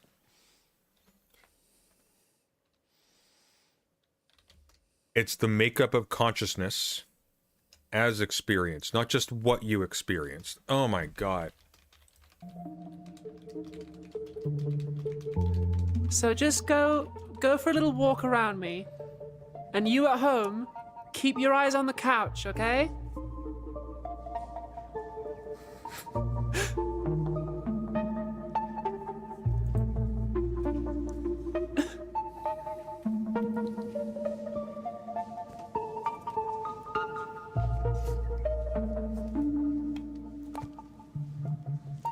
What you just experienced, dear children, is a phenomenology. That's what she's going to go with. Now then, what did you just experience? A headache. Did you, at any point, see the entire couch? No, you didn't. You can only ever see one side of it at a time. And yet, in your mind's eye, you weren't going, there is one side of a couch, there is another side of a couch. In your mind's eye, you There's a experience it couch. as one complete thing. And more than that, you experience There is no mind's eye. What? No, I have a concept of a couch. I may tell myself I've seen the whole couch. Doesn't mean my mind's eye has seen a whole couch. What? I've scanned it. I've got a 3D model of the couch now in my brain, which I can rotate at will. True.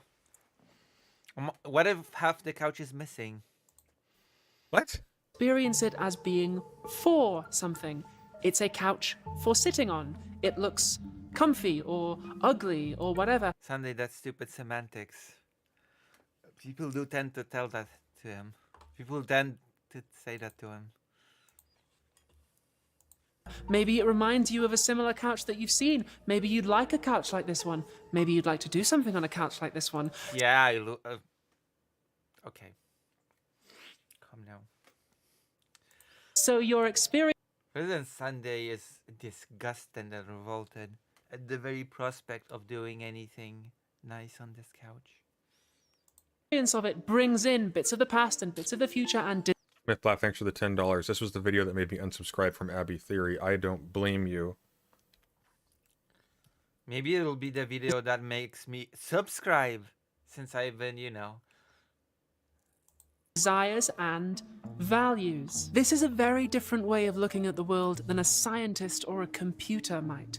Peterson actually gives a It actually sounds like you described how a computer might look at the world. That's wrong. Wait, that's wrong. What do you mean how a computer might? What? great example. Imagine you get an envelope with some important news in it. Scientifically, objectively, the envelope is a rectangle of paper and it has ink molecules printed on it, but that's not how you experience it. This envelope contains your past, your future, your test results, maybe the rest of your life. You experience it not just as an object, but as something with values and meaning. I can see that you're still a little bit shaky on this. It is a bit weird, so let's do something really cool and apply it to people. In fact, let's apply it to me. For those who didn't realize already, I am a transgender woman, and when I first started I'm a transgender woman. Can it be applied to me?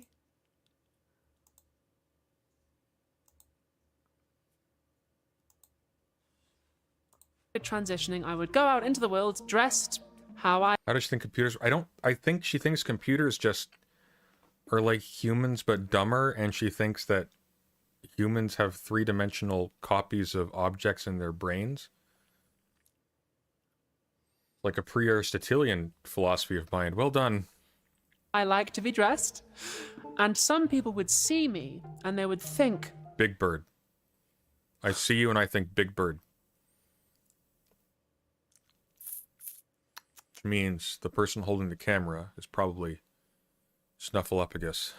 well, that's a man, but by the way that they are No, that's a bird. dressed and their mannerisms, they are indicating to me that they would like to be treated as a woman. And if they were very polite, they would go, "Hello, miss."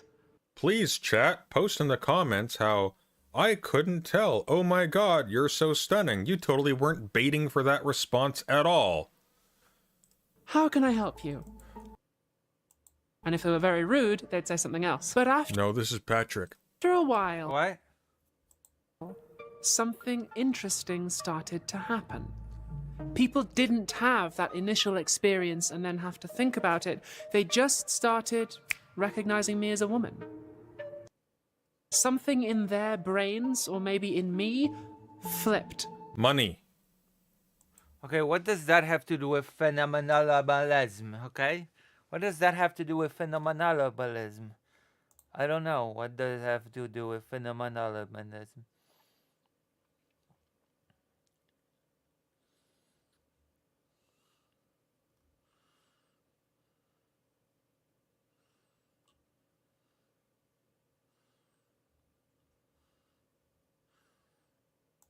Phenomenalism.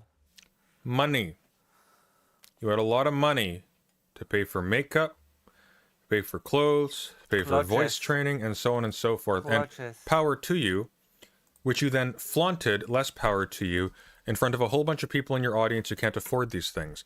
Thus cementing once and for all that liberal inclusion is entirely about class. Rick Sai, thanks for the $5 US. One of the reasons I've enjoyed your channel has been the journey, if not the wide variety of theory content. Well, thank you. I apologize for the first couple of hours of this stream. And they just started going, "Hello, miss. How can I help That has theory in the name. That means that goes to theory. Well done. Slippery devil. you?" This is similar to, but not the same thing as, passing. Passing is when a cis person doesn't realize that you're trans. I'm not talking about that. Because I have trans friends who I know are trans. They don't pass to me. And yet, I just experience them as the gender they are. if you've never known a trans person, it might be hard to get your head around, but I have an old friend who's a trans woman, and a while ago she asked me, have I ever done anything in front of you that you thought made me look like a man? And I said, no, you kind of can't, because my brain has flipped now. What? If you do something stereotypically masculine, like burp or fart or scratch your ass, I don't see... How is farting masculine? Okay, how is farting stereotypically masculine? What is wrong with the United... Where's this person from? She from Canada or the United States? Or Britain? I have no clue. What's wrong with English-speaking countries? Farting is... What? British. Okay. Since when is farting stereotypically masculine? I've never heard that one before. Farting is masculine.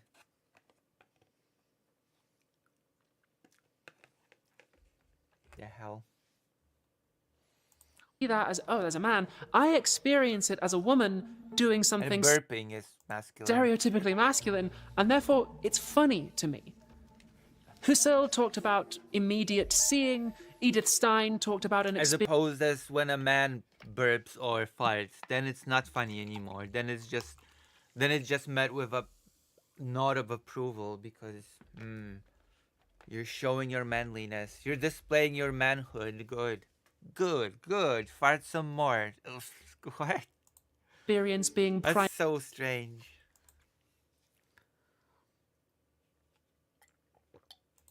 But when a woman does it, it's funny. But when a guy does it, it's serious.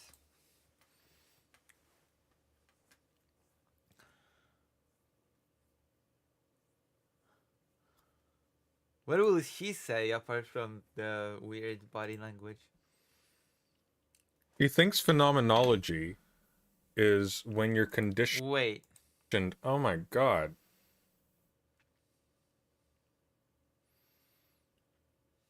That's not phenomenology, Abigail. She's got a minute left. A minute left to bring this together. primordially given, but the bottom line is I just experience you as And also white, so deserves to be sued. Deserves to be sued just for being white. It's not okay to be white. female. And this opens up all sorts of questions like, do people recognize me as a woman because I am one, or did I become one when they started recognizing me as such? That's not phenomenology. Is gender something in you, or is it a relation between you and other people? That's not phenomenology. If a tree falls in the forest and nobody's around to hear it, what are its pronouns? Answers on a postcard, please. The bottom line for us and Peterson is, we experience the world not as a collection of facts and observations, but a collection of values and meanings. We are always, in Peterson's language, telling ourselves a story.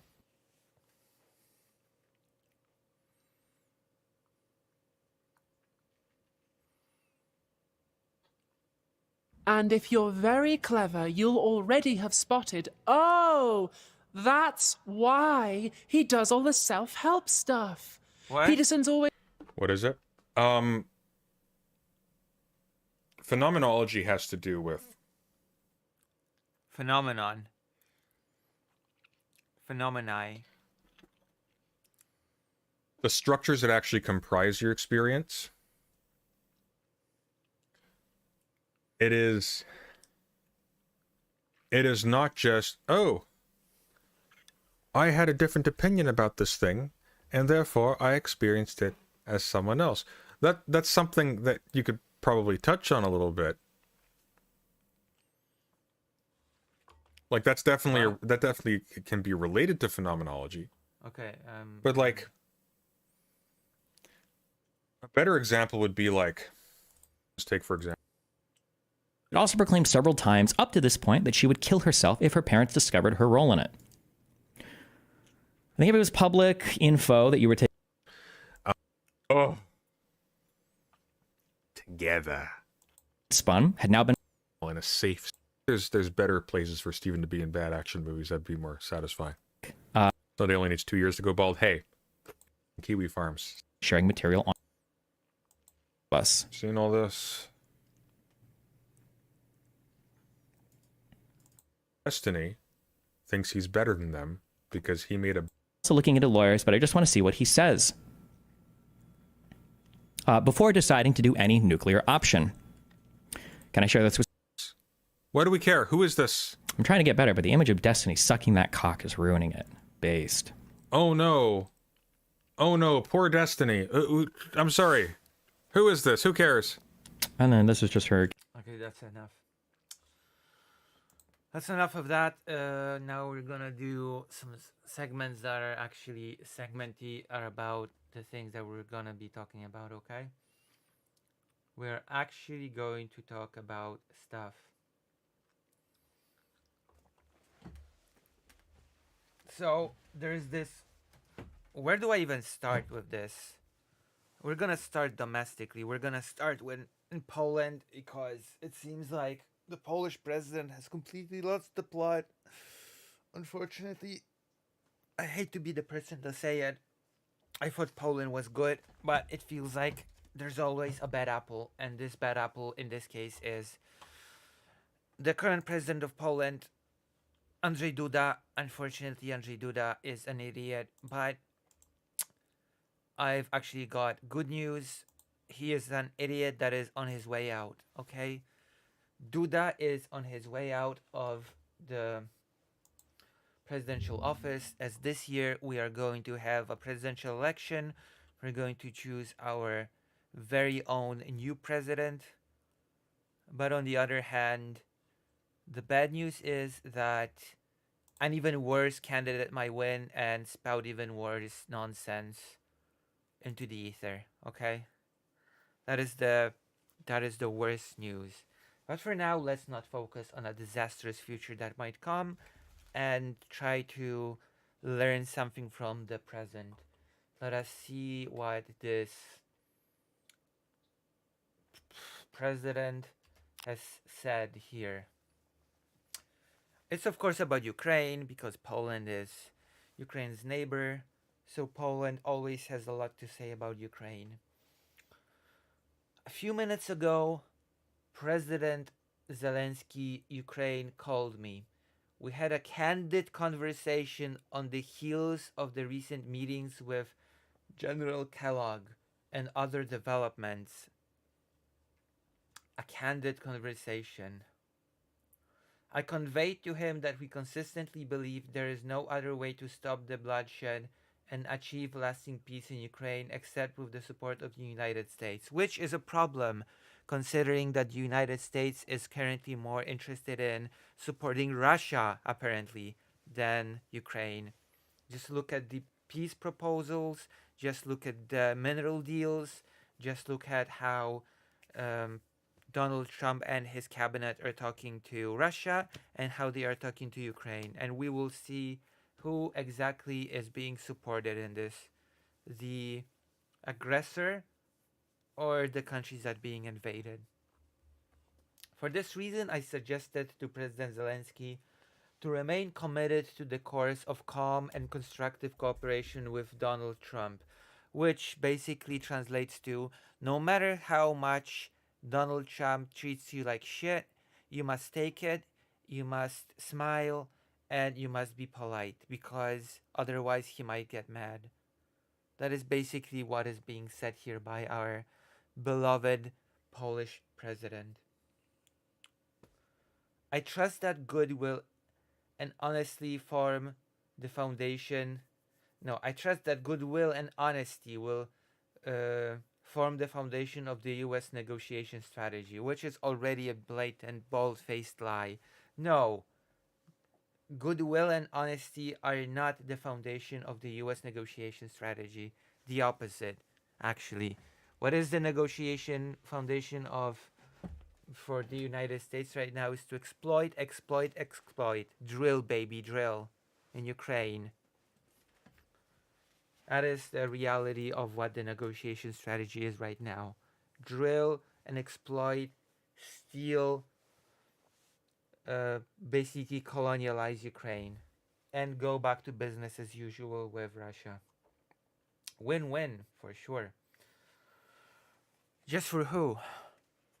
I have no doubt that President Trump is guided by a deep sense of responsibility for global stability and peace, which is why he has a blatant disregard for international law, which is why he's threatening several territories right now with sanctions and or straight up invasion, which is why he wants to take over Gaza, which is why he wants to lay his grubby hands on Ukraine's resources.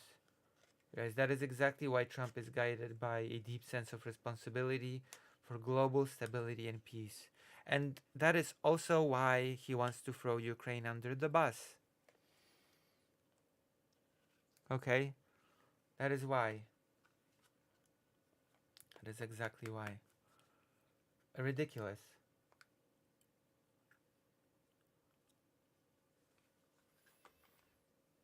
Ridiculous. I cannot express enough how disappointed I am in Andrzej Duda. I thought he was doing pretty well, at least in the Ukraine topic. I thought that when it came to Ukraine, Andrzej Duda was at least somewhat decent. But it seems not. It seems like he's being just as stupid as within the Polish domestic affairs. He's a bootlicker. He's an ass licker. He's he just wants to be a good little boy and wants Trump to like him. That's basically it. Famous X post by Andrzej Duda. I thought I'd talk about it a little bit because it irked me a lot, and it's one of those things that are pretty hard to digest for me, are pretty difficult to get behind, so to speak. Alright.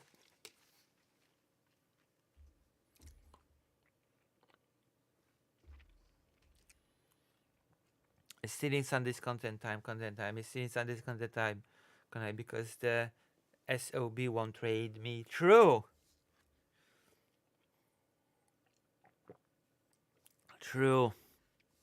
Dr. Jones.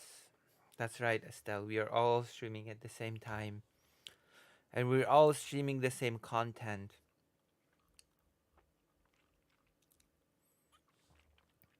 We're all streaming the same thing at the same time. Everything, everywhere, all at once. Oh my goodness.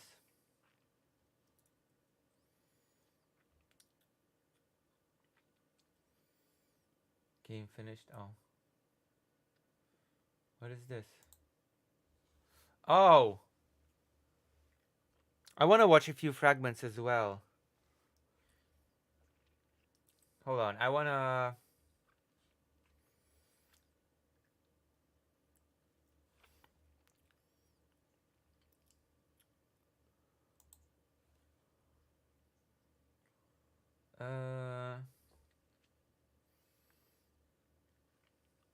where is it?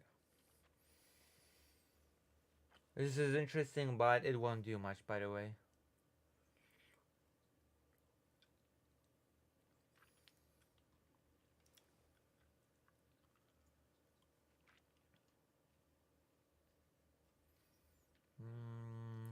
CPAC. Musk at CPAC. Watch Elon Musk wields chainsaw for bureaucracy on stage before speaking at CPAC. Because he is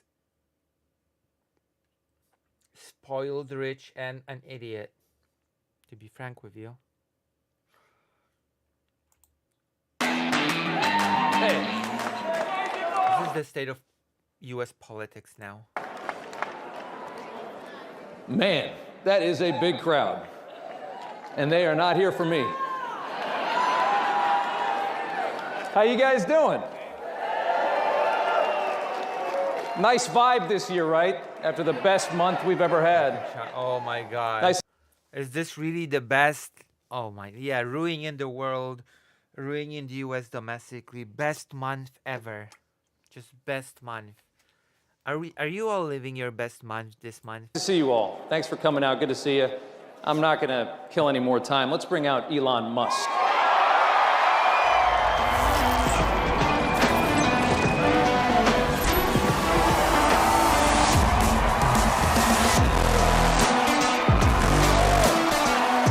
This is the face of your politics, by the way.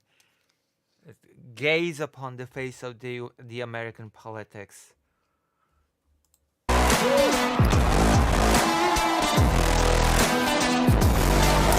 like a real dork, by the way. I don't even know how to describe it other than that.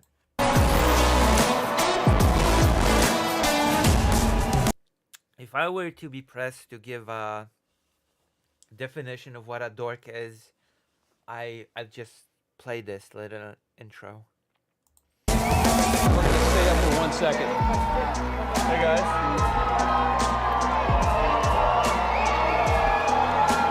We've got one more surprise in case this wasn't enough. I'm going to let Elon do it. Who else is here? Well, President Milei has a gift for me. Javier Milei from Argentina. You What body language? See, I'm gonna be nitpicky today. guys know who that is, right? Why don't we bring him out? Yeah. Oh my god. This is embarrassing. Don't kill yourself. Thank you.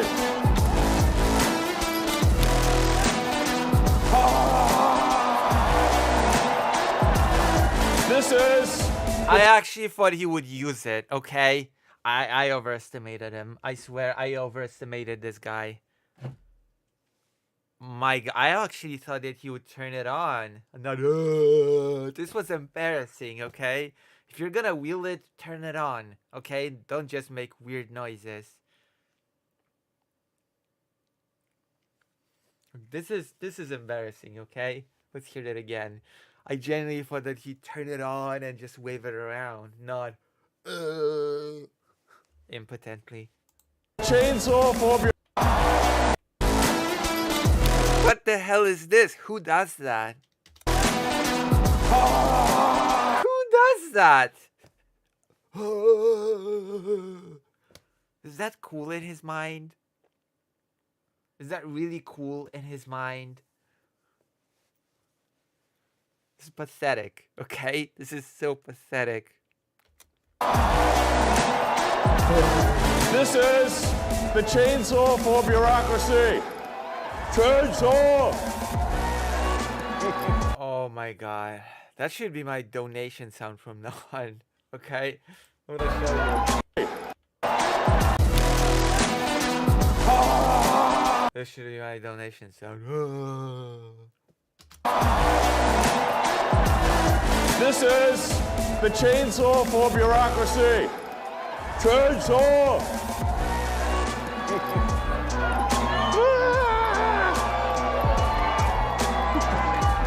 That's brilliant.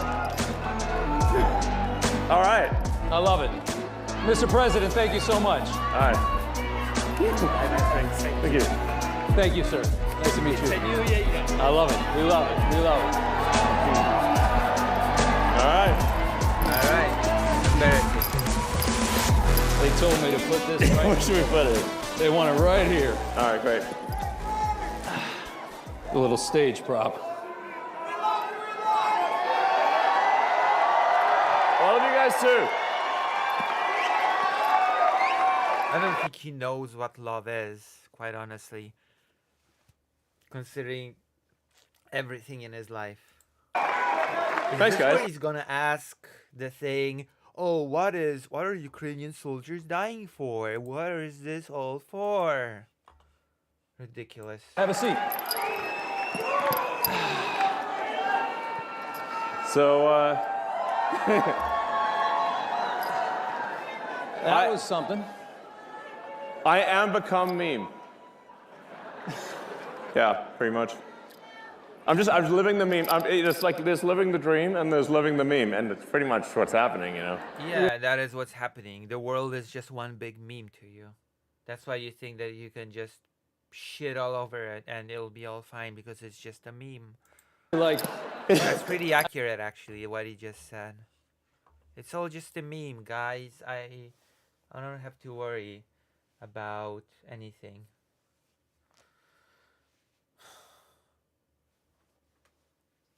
It's all just a meme.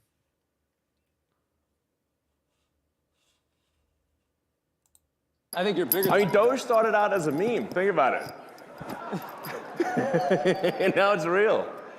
Isn't that crazy? It is crazy. But it's cool. Let me ask you this. No, it's not. A year ago. It's the opposite of cool. If someone had told you you'd be at CPAC and working with the president to absolutely shred the government, the swamp, whatever you want to call it, Right. would you have ever believed that? No. No. Me neither. But it's cool. This is awesome. And I just want to say, thanks for your support. I mean, you guys are,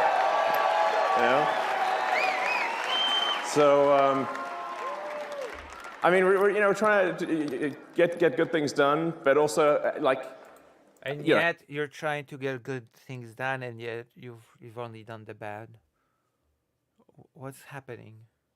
have a good time doing it, and, and have like a sense of Yeah, I'm having a good time ruining the country domestically and meddling into foreign countries' elections. I'm having a ball.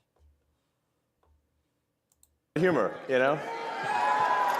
Listen, liberal fires everyone responsible for maintaining the nuclear arsenal. And also they're having problems rehiring those people. I guess this is how Fallout will happen. If you like Fallout games, then prepare, because that is what triggers it. So, I mean, the sort of the left wanted to make comedy illegal, Like, you can't make fun of anything. So then it's like, comedy sucks. It's like, nothing's funny. You can't make fun of anything. It's like, legalize comedy. Really, cultural war nonsense at the forefront of U.S. of course. Yeah. Legalize comedy. Yeah. Oh God, this is so embarrassing. I don't even know how to react to it.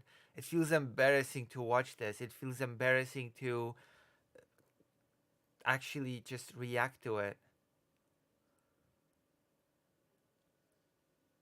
It feels embarrassing to react to this.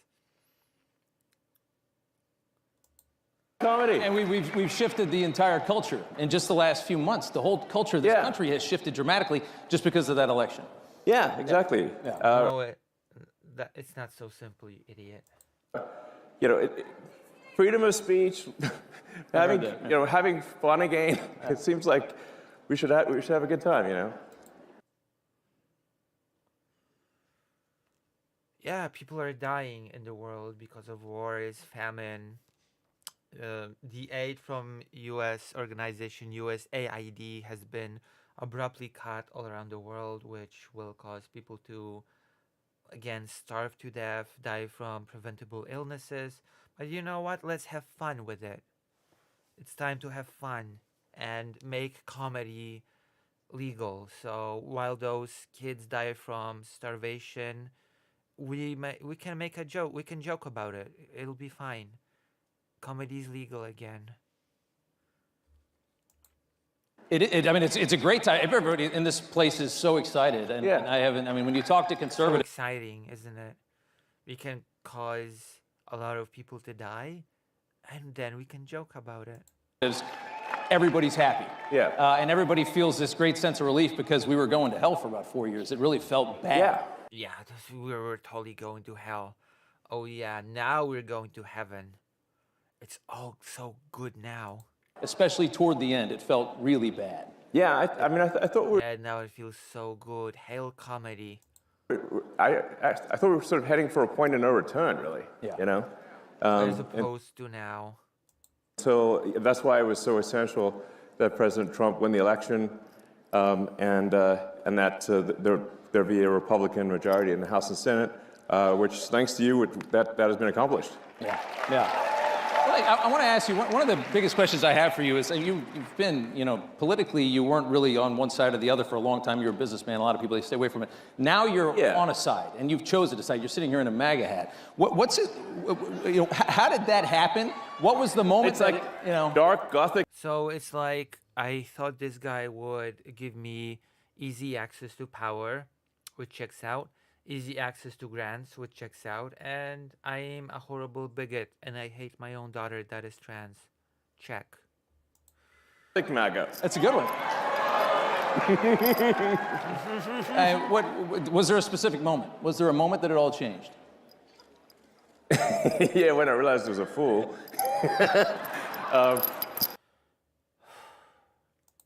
But no, I was, I guess. Yeah, I mean, I'd say I was politically neutral for quite a while. What does that even mean? There's no such thing as being politically neutral, by the way.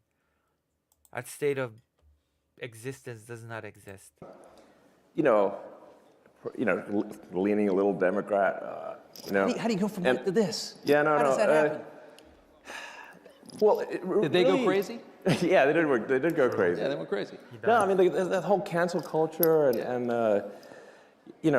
it's trying to stop freedom of speech. So basically, he does not have any political beliefs, and that is why he has to lean in so heavy on the culture war stuff.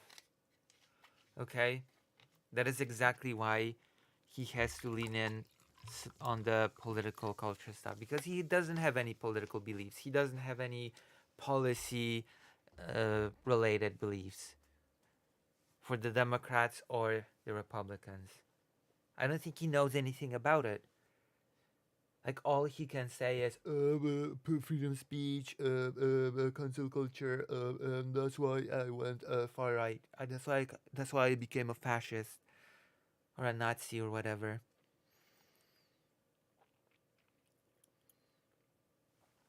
He said he wants to bring back comedy, but he and Trump turn into crybabies whenever they get made fun of. They do.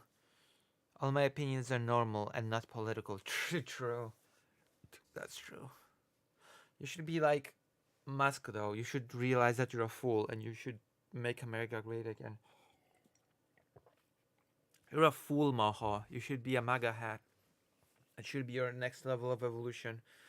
I'm gonna go to the toilet and we're gonna continue this amazing spectacle. This is great. This is amazing. Oh my gosh. Oh my god. This is great.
I'm back.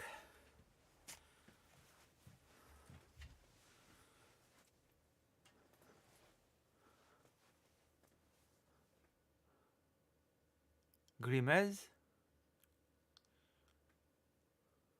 Who? Who's Grimez? Hey, who's Grimez? Oh. Interest.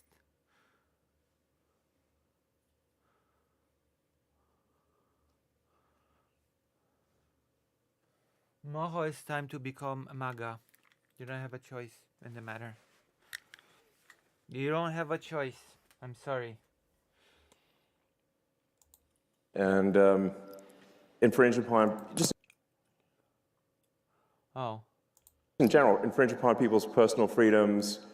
You know, they just want state control of what you say. Oh yeah, state control. This is really truly spoken like a person that has never ever lived in a country where information was actually state controlled. And you know what? I come from a country that used to have state controlled information. And I can assure you, Elon Musk does not know what that is, how that feels like, and what sort of fight you have to bring to take that to an end. Elon Musk does not know what state controlled information is. He simply does not. The United States has never experienced real censorship. That is fact. want to, you know, take away your guns. And the reason Nobody wants to take away your guns. That is such an old, tired talking point. I want to take away your guns, so like there's nothing you do to oppose them. So it's sort of like, you know, I just like we just need to restore the fundamental elements of what made Yeah, America. it's basically what I thought. Okay, just like I thought. He has nothing to say, so he's just bumbling, mumbling, stuttering, bullet points. Take away your guns. Freedom of speech. Government-controlled information. Great, which is freedom and opportunity. Yeah, and his platform bans people for saying the word cisgender. Freedom of speech. My freedom of speech. We're seeing a lot of these freedoms disappearing in the West. It's And then the seals clap. not just about America. We're all watching Europe and knowing that they're about 50, 100 years ahead of us, right? Because they got an early start. And we're watching how they're devolving. And you're trying to save it from happening here. No, I mean, in Europe, I want to hear how Europe is devolving because I don't get enough brain dead rhetoric. people in prison for memes. Yeah. You know, I'm like, that's insane. And they're collapsing. I mean, this is Or the memes, who is collapsing? What is this empty talk? society it's a collapsing society. It feels that way. Europe is not a single society. What the hell are you talking about? Are you stupid? It feels like, France was nicer Yeah. 50 years ago than it is today. yeah, I don't think you can question that. No, it wasn't. yeah. You're stupid. So, I can. but yeah, I mean, really. Thanks. I love you too. They do love I mean, I really just wanted to do useful things, like, you know, basically build products. Oh, so basically nothing that you're doing now. You want to do useful things, but it's basically nothing like what you're doing now. Good to know.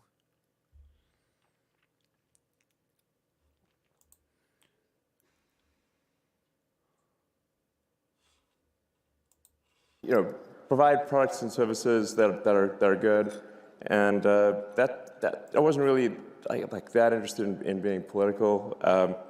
It just like there was at a certain point no choice. Yeah. So, yeah. My memes, there weren't. I had no choice. My memes. My memes. I simply had no choice. Declining society. I asked you on the same side of that coin, what's it like from going neutral to being vilified, largely vilified by the media? If you're, Feels great. What? No.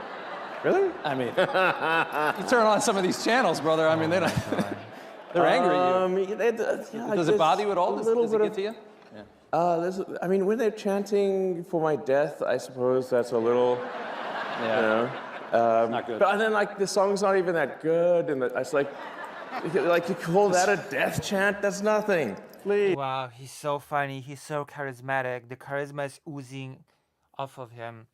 Not only is he not saying anything, he also has a charisma of a plank. Please. Europe is a single country. Don't you know that? I've learned it today. They've been singing a lot not lately. even good music. There's a lot of music lately. It's not good music either. Yeah. Yes. I would say that watching what you're doing with Doge is just people love it. I mean, I've No. Are you an idiot? People love it. We actually live it. We actually live in an alternative reality, don't we? People love it. always looked at the government and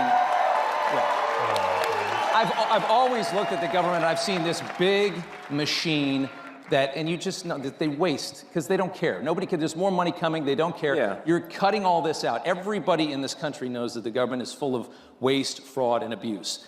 Yeah, waste, like people being responsible for overseeing nuclear arsenal, right? It's just waste. And you're doing the work and the Americans love it. Watching their reaction politically to this, I can't believe how bad they are at responding to this. I don't know how you're gonna sit there and scream and complain because they're cutting waste out of the government and try to win another election. How do you try to win on that? Well, at this point, I'm not sure how much of the left is even real. Yeah. You know? How much was propped up by our money, you know? Yeah, like literally, you What? see like these sort of fake rallies where there's like hardly any people, and the media will like frame it and like, get all 6 people, in the frame, but there's like nobody else is there. Like just, it doesn't have popular support. But then you. Oh yeah, the protests are happening all around the country. Those are all fake, of course. Like it's a lot. It's all maximum 6 people. They're being framed by the media because the media, of course, all the media is after you and against you. It's all fake news. The only thing that has popular support is butchering the institutions of the United States. Of course, that is. I believe you, Elon Musk. You learn that like there's hundreds of billions of dollars going to these so-called NGOs. Yeah. So-called NGOs. You're not gonna elaborate. You're not gonna provide any evidence for anything. The so-called what do you mean so-called NGOs? Are you saying they're not NGOs? And it's your tax dollars that are funding things that are fundamentally anti-American. And Like what? propping up their narrative. Yes. A lot of that government money has been propping up. What do you mean by fundamentally anti-American while we're at it? What does that mean? It can mean anything.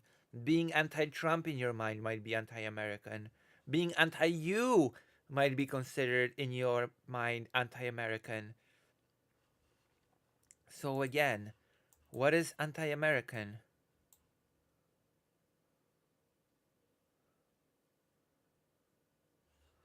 What is anti-American?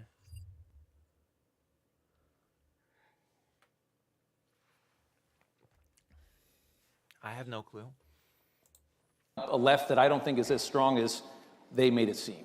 In fact, a massive amount of your Wastes like medicine, Medicare, veteran benefits, the people who maintain nukes. Yeah, it's all just waste. It's just give me that money back.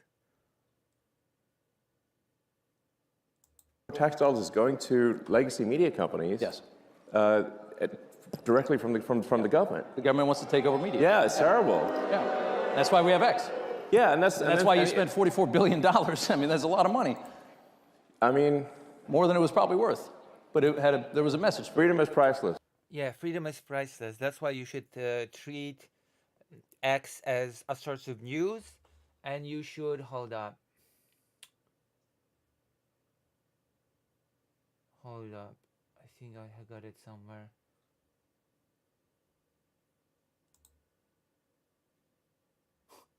This is rich. Russia went too far a few years ago. Now the Ukrainian government has gone too far. Endless death in trenches is wrong. And anyone who continues to push that lacks both empathy and a brain, because Ukrainian government wanting a seat at the negotiation table in those talks about peace, and what will happen to Ukraine is the equivalent of invading Ukraine. Thank you. That makes so much sense. But I wanna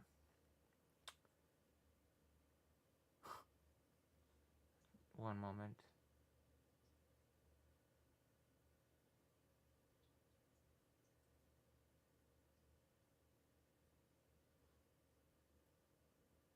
I've got something here.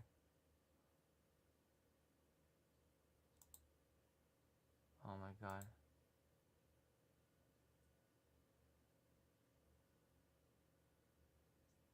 Like, there's this thing where I'm just gonna say it, okay? Elon Musk promotes X as a news platform, but also tells you that you should listen for advice of Alexander Dugin. Priceless. Yeah. Alexander Dugin. I'm gonna look it up. Probably I'm one of the gonna most look it up important in a minute. investments this country's ever seen. If you got to protect the First Amendment, it's not much more important than that. Yeah, I mean, I got a lot of criticism, and people said, well, that proves he's a huge idiot from a, like, look, he bought it for whatever, $44 billion, and now it's worth like 8 cents. And It's not worth 8 cents. but there's that, but it was essentially to Yeah. buy freedom of expression. And Yeah, it was to buy your own propaganda. It was basically to buy your own propagandizing space. Yeah. yeah. Once I that's know. I know. He doesn't speak anything, and he just mumbles, bumbles, and has the charisma of a wet blanket. gone, it's all That was over. it, yeah. It's all over. Yeah. Descent into tyranny is really quick after that. Yeah, I mean, like, it's all the sort of federal money going to media companies is what helps explain why the legacy media all says the same thing at the same time. Yeah. Like, isn't it like, it's like, So you mean report facts, yeah? That explains why all the media just reports things as they are? Is that what you're saying? Hello, Jack, don't do it. Please don't tell me you're an Elon Musk fan, because I'll be so disappointed in you if you will say so. weird. Like, you put them up where it's like, like when They're mouthpieces for for the state. the state. Yes. For the state, prove it. Demonstrate it. Give me an example.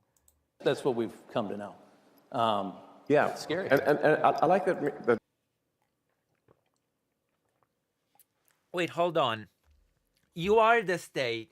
You literally are the state right now. Trump is the government. Trump has his own cabinet right now. So your movement is the state right now. So why isn't the legacy media your mouthpiece, by your logic? If that is true, if the legacy media is just a mouthpiece for the state, then they should be your mouthpieces now. What the hell is the what does that even mean? They should be your mouthpieces. Mean when they're because they're always saying like threat to our democracy, that threat to. But if you just replace democracy with bureaucracy, Yeah. it makes a lot of sense. It makes perfect sense. Yeah. Bureaucracy is a part of democracy, you idiot. It frustrates me when people that don't understand anything about any structure in the government and in a country get into a position of power and go, a democracy, more like a bureaucracy. It's on the same level as when people say, hold on, we're not a democracy, we are a republic. Big So- threat to the bureaucracy. That's exactly right. Let's talk about these Doge dividend checks that everybody's talking about this week. And I know you tweeted out that you were gonna. Does everybody want like a $5,000 check in the mail? It sounds kind of good, right? There you go. I'm glad this is going to be discussed because this is something that has been explained very simply. This has been a thing that's already been talked about. It's very simple stuff. Very simple stuff. Let's go. I've actually already briefly explained it on stream, last stream. And the best part about it would be knowing where it came from. That's $5,000 that you sent them last year. Totally. It's money that's taken away from things that are destructive to the country and from organizations that hate you to you. That's all. I wanna hear this. Is this going to be about the 200-year-olds that receive social benefits? Awesome. Does it seem? I mean, have you talked? I mean, to that's like presidents? glorious. Okay, what are those organizations that are so destructive? That's like It's the best. the spoils of battle, you know? I like that. Yeah, the spoils of battle. I wonder who's gonna maintain those nuclear weapons again? Is there Russia really likes those kind of cuts, by the way. Whenever the United States fires all people responsible for maintaining nuclear weapons, that is when Russia is like, oh, is that what's happening? Reaction on that? Yeah. So Yeah. I talked to the president. He's supportive of that, and so it sounds like that's something we're going to do. Yep. So as we're As always, no details. As always, no explanation. As always, no context given. finding savings, that's going to translate directly to reductions in tax. So Yeah. I mean, I think they fired 6,000 people at the IRS today. Yeah. And I think Lutnick said last night that they're talking about shutting down the IRS. Wait. Shutting down the IRS? Okay, I may not be an expert in the structure of the American government, but International Revenue Service.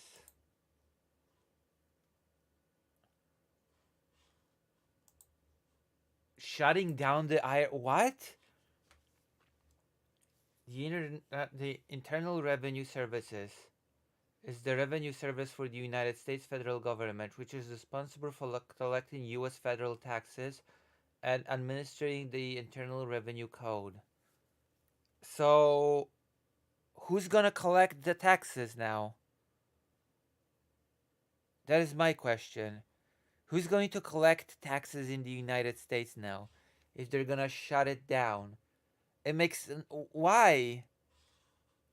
It makes no sense.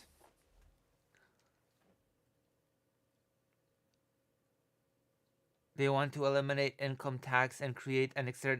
They will plummet the US economy. I cannot wait for that to happen. I just cannot wait for the US economy to plummet. Eliminate income tax. This is a program on the level of the Polish far-right party called the Confederacy. They also said, let's eliminate all tax. Good luck. Good luck. You're going to make China pay for the taxes with tariffs, Lucy. True. Oh my god. The idiots with chainsaws at the helm. This intro is so fitting now. I can see just how an idiot with a chainsaw that just waves it around and doing damage to the US internally. That is such a great image. It's so accurate now in my mind. The whole chainsaw bit.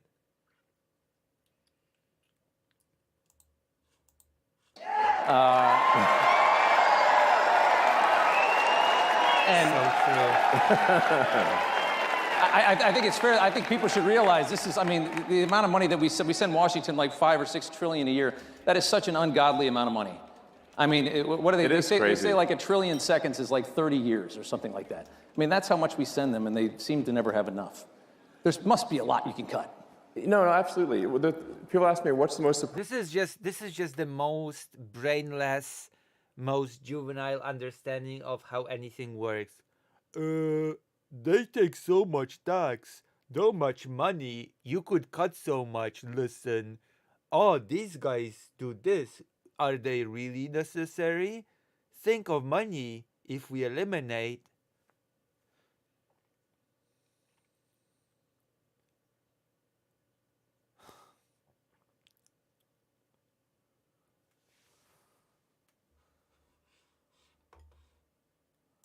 surprising thing that you've encountered when you go to sales tax is not an external revenue service.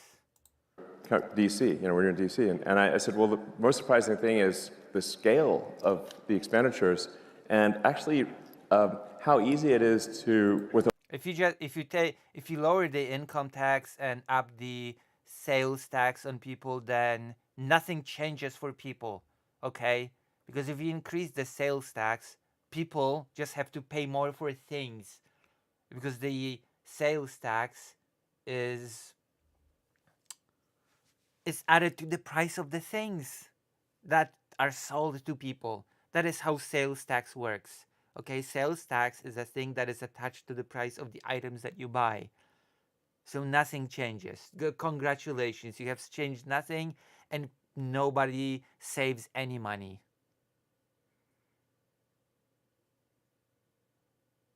Okay?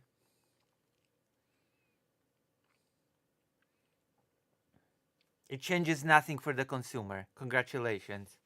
Increasing sales tax. It just means that everything is more expensive for the customer.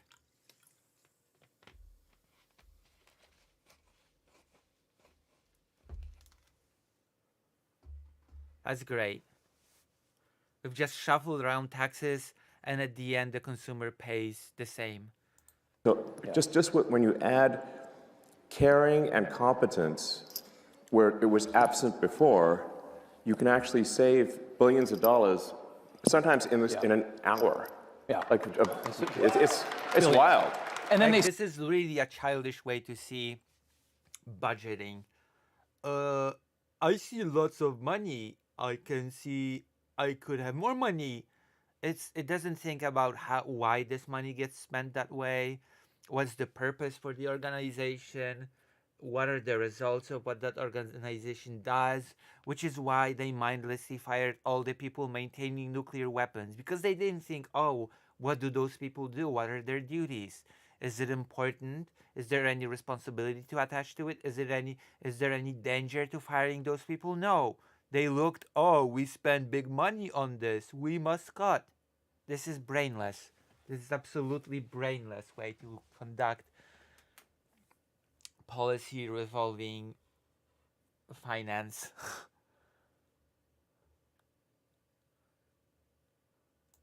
scoff at it and say, oh, a few billion here or there. I mean, the way they're talking about it, you can see. You forgot about the tariffs. Oh, yeah.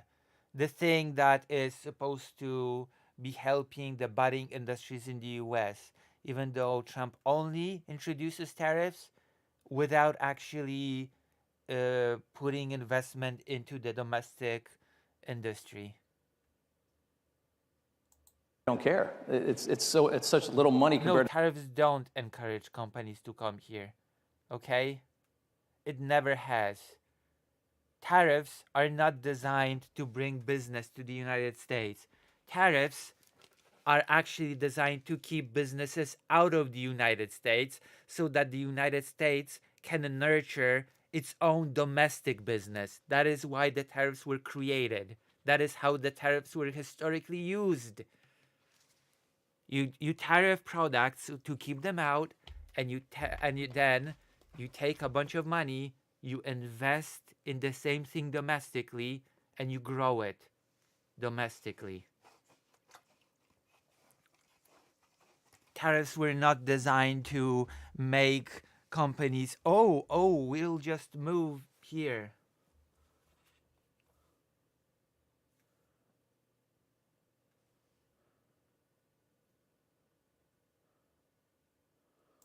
to how much they're used to wasting. That's what's really scary. Yeah, no, I mean, Oh my god.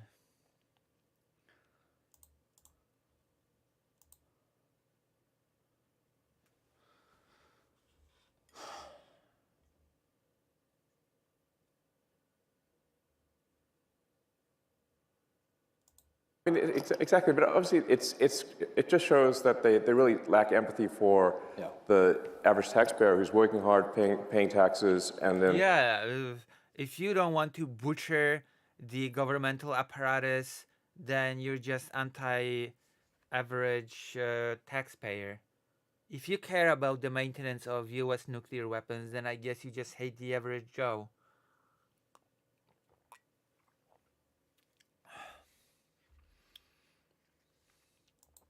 and then they say, oh, $1 million doesn't matter. I'm like, I think it matters a lot to people, you know?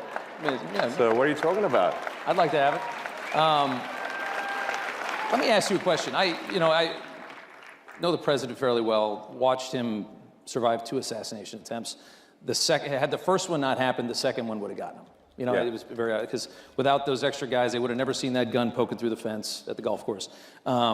I saw the crew that you Isn't it like mind-blowing that this has happened? I mean, it just, and what, by the way, why do we still know nothing about that guy in Butler? What's going on? He's Cash is going to get to the bottom of it. Yeah, there you go. By the way,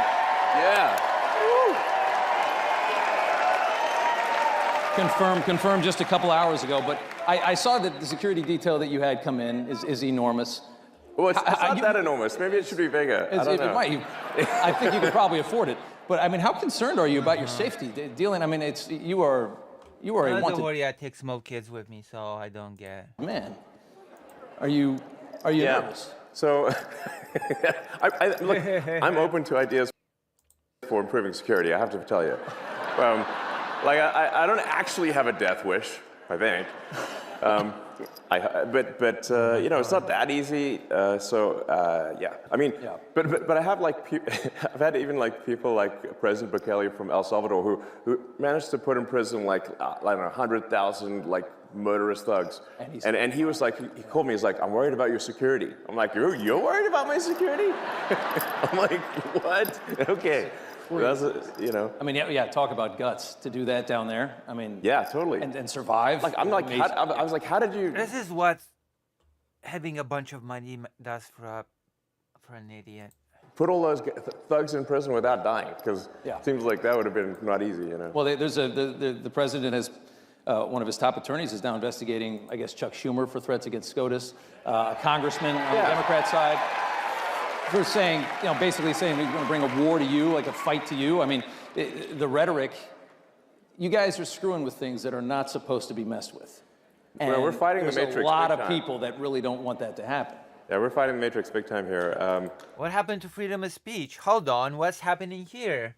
I want to listen to that again. Basically against the thugs in prison without dying, because it seems like that would have been not easy, you know. What happened to not persecuting people for their political beliefs? What happened to these values? Well, the president has, one of his top attorneys is now investigating, I guess, Chuck Schumer for threats against SCOTUS, a congressman on the Democrat side. Hold on. I thought Europe was on the decline when it comes to freedom of speech. And now suddenly there's investigation for speech? What am I hearing? Someone's going to jail for speech? For saying, basically saying we're going to bring a war to you, like a fight to you. I mean, the rhetoric. Maybe it was a joke. What happened to comedy? What happened to bringing comedy back? What happened to freedom of speech? I thought they were the guys that loved freedom of speech, but now suddenly they're proud that it's being prosecuted. Guys are screwing with people are getting jailed for memes in the U.S. It seems under Donald Trump. Things that it are was not just a meme. Not supposed to be messed with. And we're fighting the Matrix. There's a lot big of time. people that really don't want that to happen. Yeah, we're fighting the Matrix big time here. But it has got to be done. Yeah. The trans allegory, very cute. No, it was just a meme. It was a meme. I'm gonna bring the war to you. It's a meme. How do you judge if something is threatening or not? I thought there was no thing as harm or violence via words. You're pretty woke, Jack. Don't do it.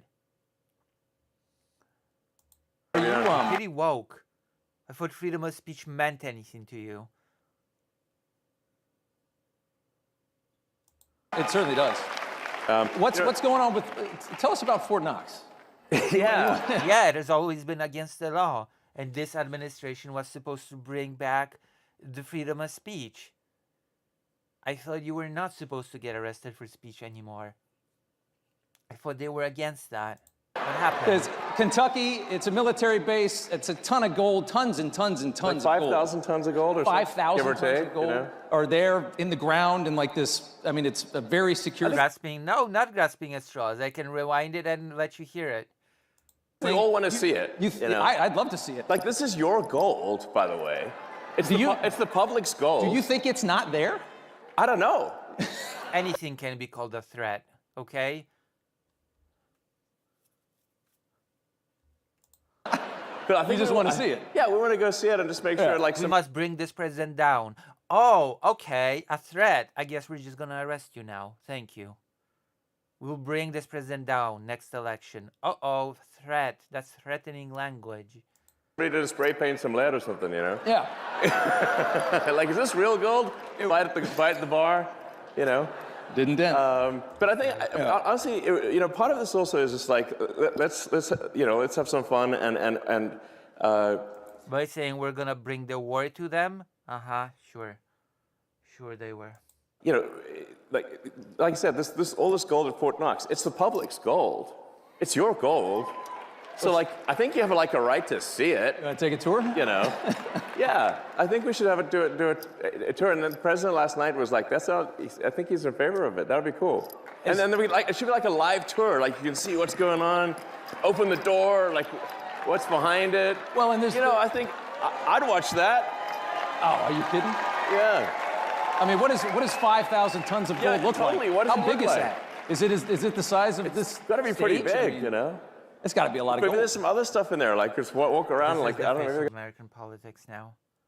There's some other stuff in there. Are you thinking about auditing the Federal Reserve as well, which is obviously Yeah, sure. Regulatory economy. And what was the threat?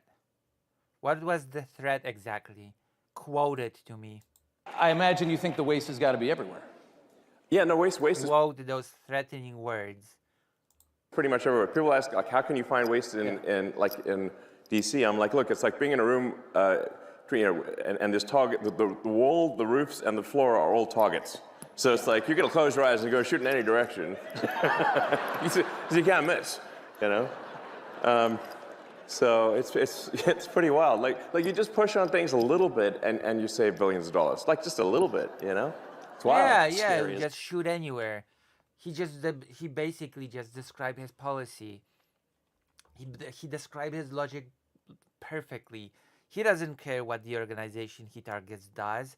He doesn't care how important it is what they do. He doesn't care about the repercussions of cutting down on what he wants to cut down. No, he just goes blindly and he cannot miss. And I got this amount of money. I got that amount of money. There you go, perfect. The people that maintain nuclear weapons is the best possible example of this, of just shooting blind. Oh, we've just saved a bunch of money on maintaining nuclear weapons. Isn't it? I don't know the quote exactly, but they brought a mob outside the judge's home, lol. Oh, so not only are we doing away with the freedom of speech, we're also doing away with the freedom to gather. Okay, thank you, Jack. Don't do it. You're a really pro-freedom person. I guess freedom of gathering is just bringing a mob. Freedom of speech is threatening. Okay, got it. But you don't know what the threats were. That's why I say, like, it really is Freedom of assembly underrated is if just you gathering add a mob. caring and competence, how much things improve. Yeah. And you know, and we just find so many totally crazy things, which, you know, we're sharing with the public. We post everything we learn. You know, just Yeah. you know, Yeah. so you can see it. You know? What do you? I mean, and like it's like, isn't it like it's? I always love it when the pro-freedom people just crack down on freedom and say, oh no, they were just gathering a mob. Oh no, they were just threatening. Those were threatening words.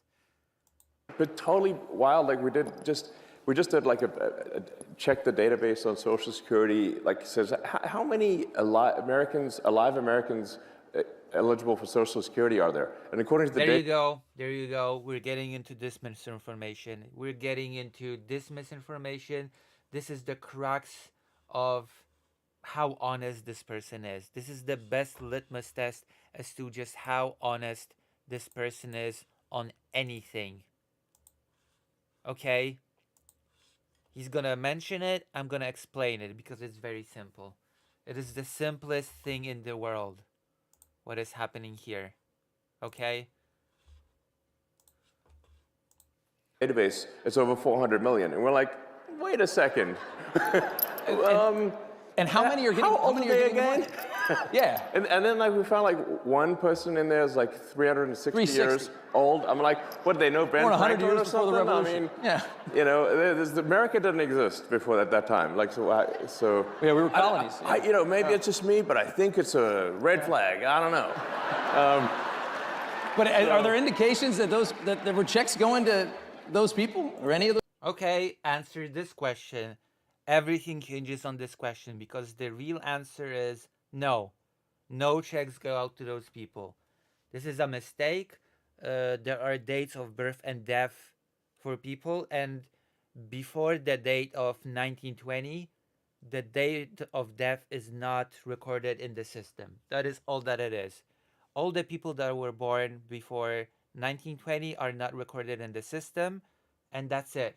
They do not receive any checks though. It's simply a mistake in the system. Those people? So no, none of them receive checks, and he'd have to prove that they do. If he says yes here, he's a gigantic liar. Well, yeah. That's, I guess, the question, right? Oh, he wasn't so sure of himself when he said that. Well, yeah, no. The answer is no. The answer is a firm no. No money was going to those dead people that lived in that were born in 1920 and before. None of them received any checks. So that's a lie. I mean, I get the Social Security Administration is dumb, but are they paying these people? Are they that No, dumb? they're not. And that is proven. That is demonstrated. Okay? They're not receiving that money. So again, when he says yes, he's lying to you. I don't know. A bunch of money is going out from the Social Security Administration, and in fact, There we go. This is a dodge. A bunch of money is going for the social administration. He did not answer the question. At first he said, well, yeah. And then he just retreated to saying a bunch of money is going to the social administration. So he walked back his yeah right away because he knows that it's a lie. from all entitlements programs, 72 people that billion in waste in like 7 years. That's 10 billion a year. well, I think the Fraudulent payments. rough or estimate from So that's a lie. That's a bunch of lies here. Government Accountability Office is over $500 billion of fraud a year. And 500 billion and would how it long be? at a time? Per year. Per year? On Social Security? No, No, on all On all government. on all entitlements. All entitlements. There you go. He just... All entitlements, yeah. Yeah. I don't trust this guy on anything based on his initial, well, yeah, to the question of do any of those people who are recorded as being over 100 something years old receive checks? And then he said, I don't even know if he knows. It sort of actually makes sense when you look at the thing from a top level and say, like, okay, there's $7 trillion of spending by the government. What percentage do you think is fraudulent? Okay, exactly. Like a conservative I'm sorry, estimate. if you're an idiot, you can create forgery anywhere.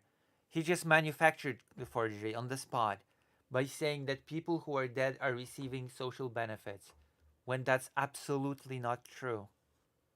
He just manufactured a forgery on the spot. Yeah. of the 7 trillion would be 10%. Conservative. Probably a little higher than that, yeah. Exactly. Feels like So a quarter out of 10%. every dollar, right? But if the fraud's only 10% of 7 trillion, you've got $700 billion of fraud. Yeah. That's And by the way, it's like really easy to take advantage of the federal government. It's very easy. So, very easy. Look at COVID. yes. Everybody got rich during COVID. I mean, look at all these scammers. I mean, it's unbelievable. It looks like, in terms of the COVID payments, Yeah. there was something like $200 billion of COVID payment fraud taken by fraudsters out of the country. Out of the country, yeah. That's like I think, listen, if there's going to be What fraud, does it that should at least be mean? domestic. Yeah. So, I have no what it, I have no clue what he is even. you know. But they managed to get $200 billion out of the country. I'm Like like, you cannot just throw around the word fraud and expect it to be an explanation. What you said means nothing. what? Didn't we notice that? Uh-huh. Let me ask you, let's do immigration here for a second.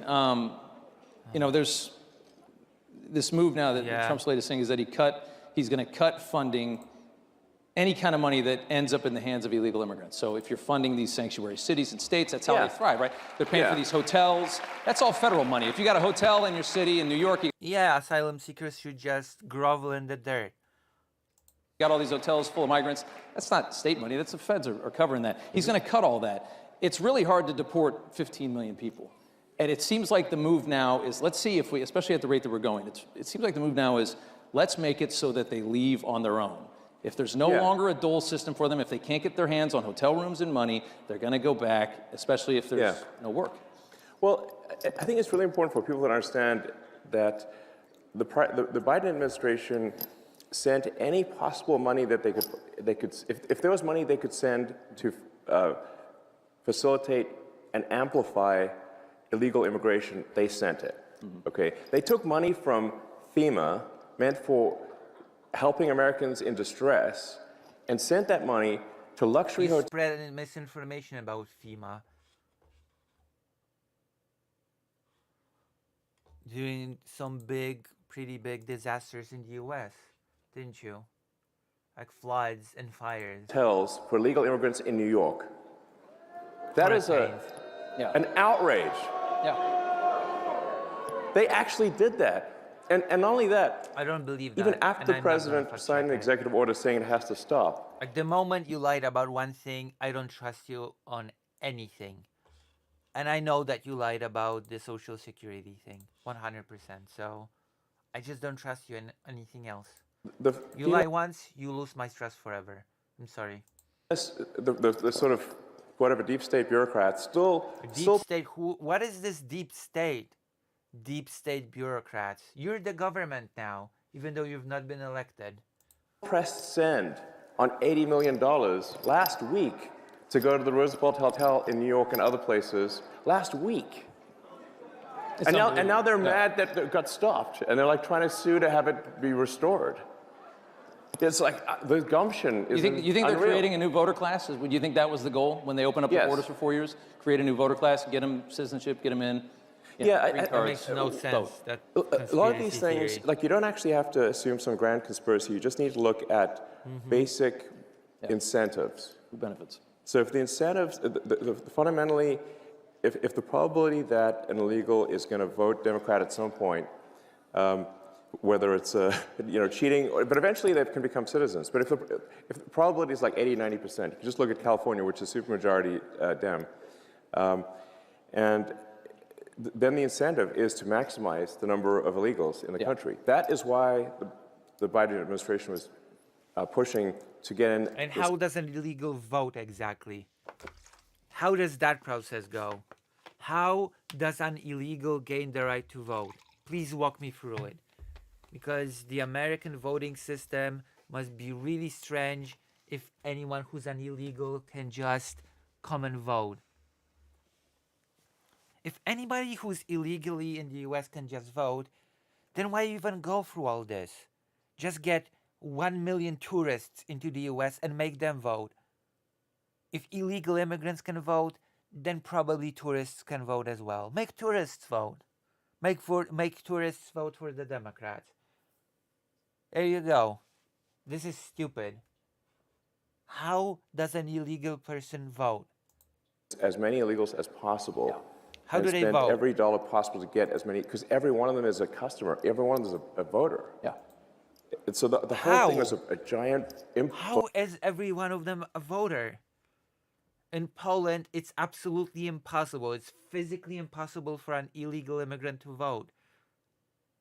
There's no way. I'm sorry. If an illegal immigrant in the United States can suddenly spontaneously become a voter, then that's a problem with the US voting system, not with the immigrants. Because in Poland, no matter what you do, if you are undocumented, you will not vote. Not a chance in hell. So this is just stupid. voter importation scam. Pretty obvious. Very obvious. And then they A voter is by the very definition a citizen. Undocumented immigrants are not citizens. So answer me this. How do they vote? How? moreover, then they actually created the CVP1 voter app thing where they were Voter ID is not the same thing as no identification at all. I do not believe that you have no identification at all. That they don't ask who you are. Because that makes no sense. That is even stupider. That is even a stupider thing. Then anybody can vote, not just illegal immigrants. Tourists can vote in that case. Just buff up tourism, get as many tourists legally into the US and make them all vote. There is no voter ID after all. There's absolutely no identification when you vote, right? Just make tourists vote. It's safer. And nobody can complain about tourism. There you go. I've created a better scheme than the Democrats, supposedly. Just create a bustling tourist thing for the United States of America and make them vote for the Democrats. What would stop them? There's no identification. I can just go to the United States for 2 weeks on vacation and vote while I'm there, right? That's not a problem, right?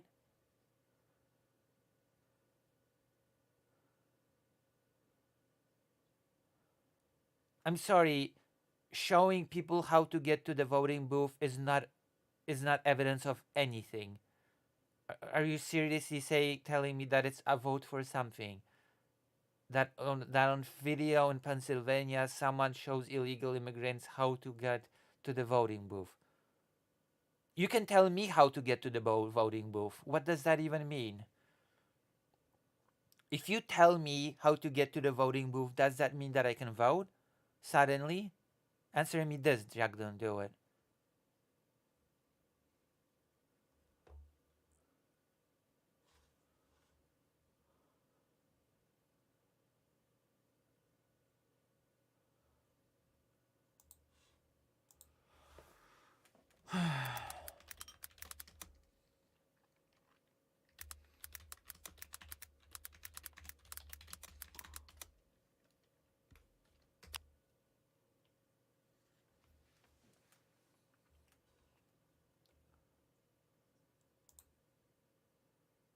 Wait, hold on. This is bullshit. I'm sorry, Jack, don't do it. This is bullshit. In the United States, you have to register to vote. So answer me this, Jack, don't do it. How do illegal immigrants register to vote? Go.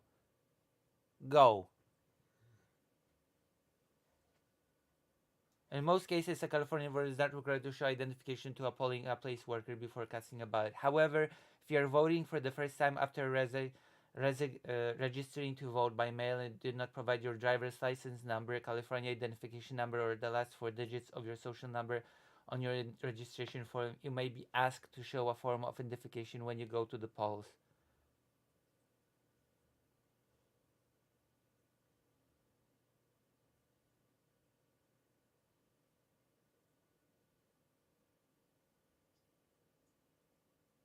Yeah, because by your standard, not just illegal immigrants can vote. Anybody can vote. Legal immigrants can vote. People that are just temporarily in the US can vote. Any tourist can vote. I can vote in the US by your logic. I can get a tourist saying, no, I don't even need a visa anymore, actually. Polish people don't need visa anymore to go, I believe, for 90 days to the United States. So I can just get this temporary permit. I can get this electronic permit to travel to the US and I can vote. That is what you're saying, literally. It has nothing to do with being illegal or undocumented. You don't need that crap. I can go to the US legally and vote. That is what you're saying. So what does that have to do with illegal immigration again? You explain to me, as if I was a child. What does voting have to do with illegal immigration if I can just go legally right now and vote? I can just register. What stops me from registering just like an illegal immigrant does?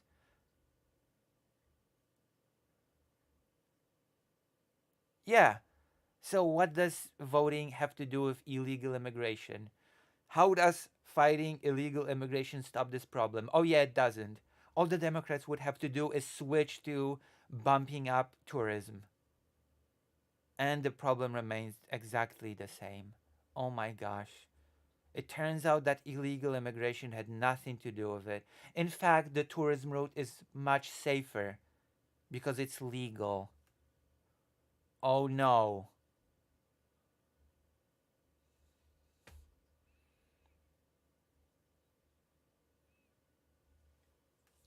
This is stupid. Which is like where they would literally fly people in. It's not like like at the point at which people are being flown in at your expense. Sending planes. Like building a pick people wall. up. It seems like anybody in the world is a US voter. I guess anybody in the... It seems that technically speaking, every citizen of the world is a potential US voter. Doesn't matter. Anybody can vote. I can vote. I'm a US voter. Yeah, they're literally flying Good them to in. know. No other country in the world would do something like this. Nobody is Good to know that I can just vote in the US. That I could have voted against Trump and it would have counted. Good to know. stupid. Yeah, and then we found that it was like $100 million. Good to know that it doesn't matter if you're an American or not. You can just... Anybody can vote.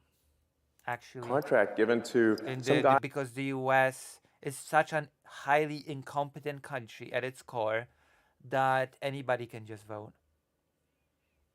Except for US prisoners.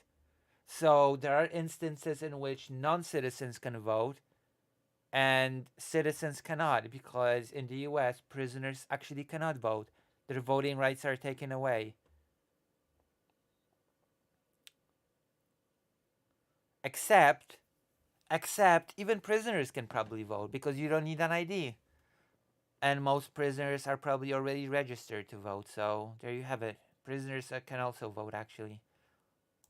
Guy in London, actually, oddly enough, for the CBP1 app.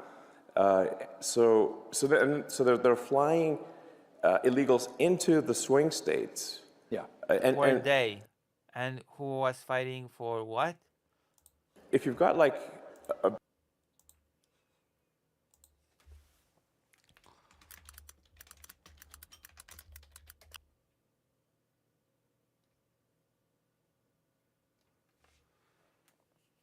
Yeah, but he's not under arrest. He's not a prisoner. An electoral roll is a compilation that lists persons who are entitled to vote for particular elections in a particular jurisdiction.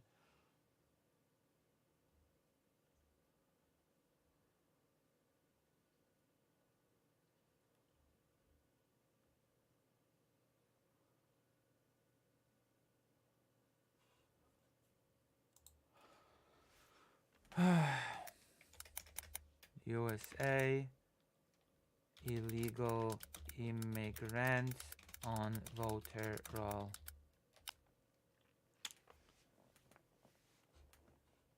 Can illegal immigrants really vote in the US elections? There you go. a BBC article that fact checks this. Donald Trump and his Republican allies have repeatedly claimed that the Democrats are planning to get illegal immigrants to vote in the U.S. election. Our elections are bad, and a lot of these illegal immigrants coming in, they're trying to get them to vote, Trump said during the presidential debate with Kamala Harris. BBC Verify has identified more than 100 paid for ads on Facebook and Instagram posted by Republicans since the start of September, focusing on the issue. It is illegal for non-US citizens to vote in a national election, but studies suggest cases of this actually happening and very rare. Oh wow, incredible. What laws are in place to stop illegal immigrants from voting? There are laws in place against it? No way. I thought it was a free-for-all. I thought it was a free-for-all buffet for any foreigner, not just illegal, to go and vote. The Illegal Immigration Reform and Immigrant Responsibility Act of, yeah, because Trump is sure. Yeah, I should trust Elon Musk over the BBC, okay? Oh, you got it. Yeah. You got it, champ. I'm believing Trump and Elon Musk over the BBC. The Illegal Immigration Reform and Immigrant Responsibility Act of 1996 prohibits non-citizens, which includes illegal immigrants, from voting in federal elections. I'm sorry, but if what you and Elon Musk and Trump are saying is true, then it's not a problem of illegal immigration. It's a problem of a fundamentally broken voting system in which all foreigners, every person on the planet, can potentially vote, legal or not. You can just temporarily come to the US legally and vote. You don't have to come illegally, just come legally and vote. Which include the punishment includes a year in prison, a fine, and possibility of deportation.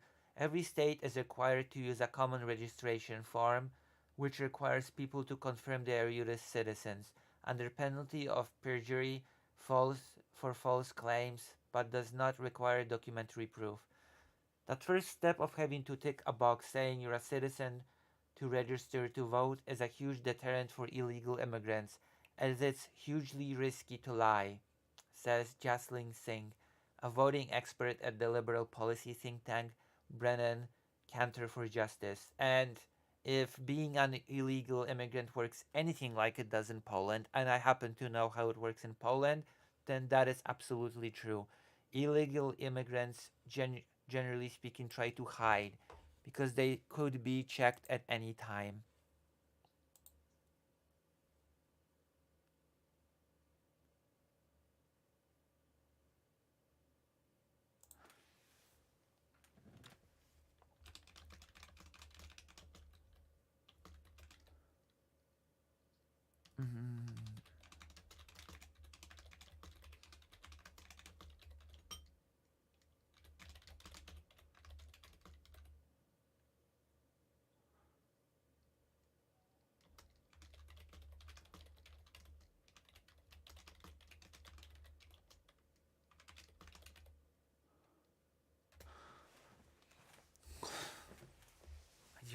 I don't know. I'm going to the toilet. I'm annoyed. Yeah, I'm sorry that looking at the media, which I'm sorry that looking at fact check, looking at actual regulation shatters your narrative. I'm sorry that the United States is not a country in which how many voters does the United States have according to you? World population 2025. World population 2025. So, I'm sorry, the United States does not have over 8 billion voters, okay? That is not the reality of the situation. We're not looking at a United States that allows over 8 billion people to vote if they just so choose on a whim. That is what you are saying. You're saying that the United States has 8 billion potential voters that can vote whatever they want. If you want to believe that, then okay, that's your right. If illegal, like, I'm sorry, use your brain for a second. If illegal immigrants can vote, anyone can vote. Any foreigner can vote at that point, okay? Any foreigner that enters the country under any pretense can vote at that point, including exchange students, including people like seasonal workers, including people like tourists. All of them can just vote. They're in the country. There's no need for documentation. Everybody can vote. You have 8 billion potential voters in the US. Congratulations. This has nothing to, even if I accept everything that is said, the entire logic of it, this has nothing to do with illegal immigration, because everybody can vote. Every single person on earth can vote if they can get into the US, legally or not.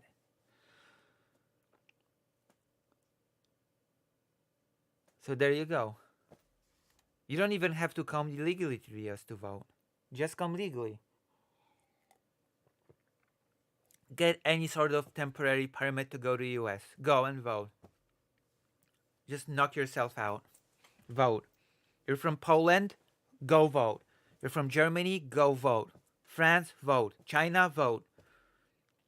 In fact, why don't the US enemies, why is it only a plan by...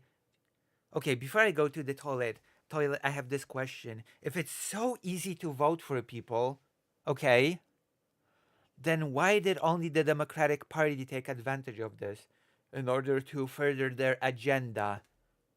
Why didn't China send a bunch of people to vote for their interest? Why didn't Russia send a bunch of people one way or the other to vote for their interest?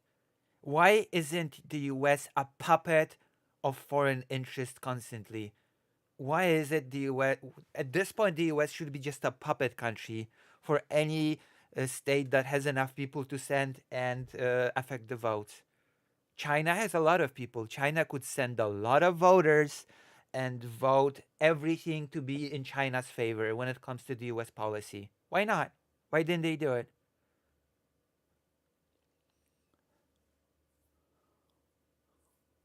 They could, if it's so easy to vote in the United States. Oops. I'm pretty surprised that China, Russia, Iran, and all those other countries have not taken advantage of this free vote buffet that is before them. Oh, okay. I see. You have no answers to my questions. I understand. Okay. I'm gonna be back.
Oh, God.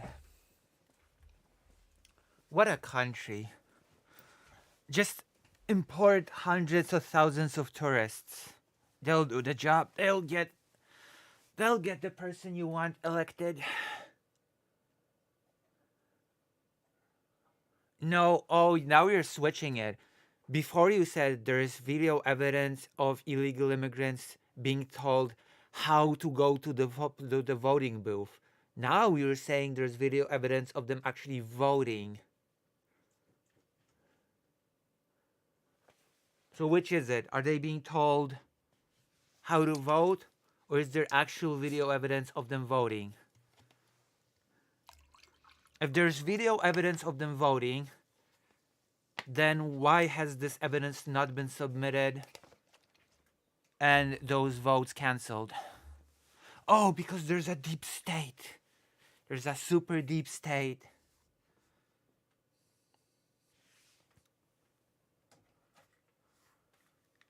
There's a super deep state. Like, even if the people have evidence, they cannot just present it because... Okay.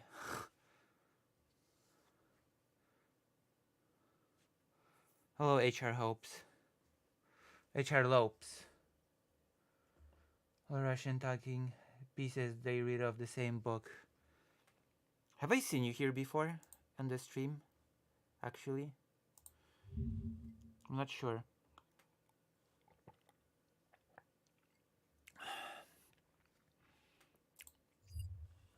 Greetings, hello. Are you new to the stream or? First time. I hope you'll enjoy. You're watching pretty painful material right now, but I still hope that I'll be able to make a viewer out of you yet.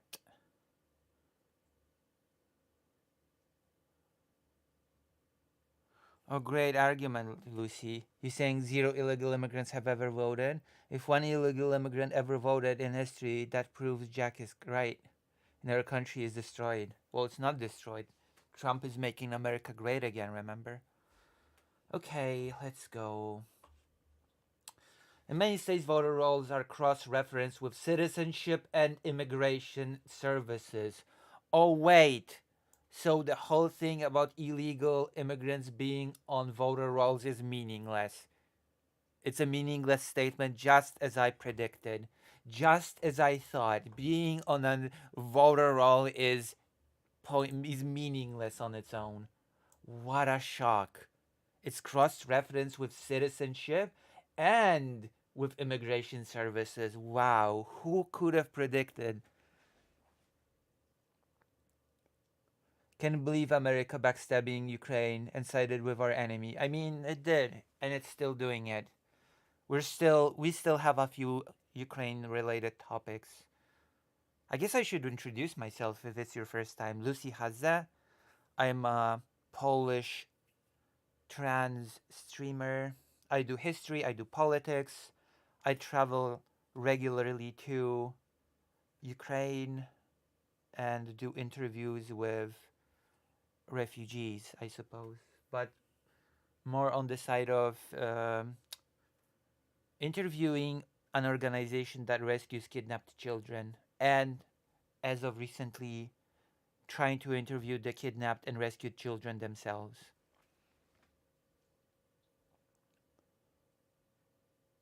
Oh, thank you. Poland can be pretty nice. Poland can be pretty nice when it's not crappy on Ukraine itself, but that's a whole other topic. I've already covered the president of Poland horrible tweet about being an idiot, about pressuring Zelensky to just take it from Putin, however much of a scumbag he is.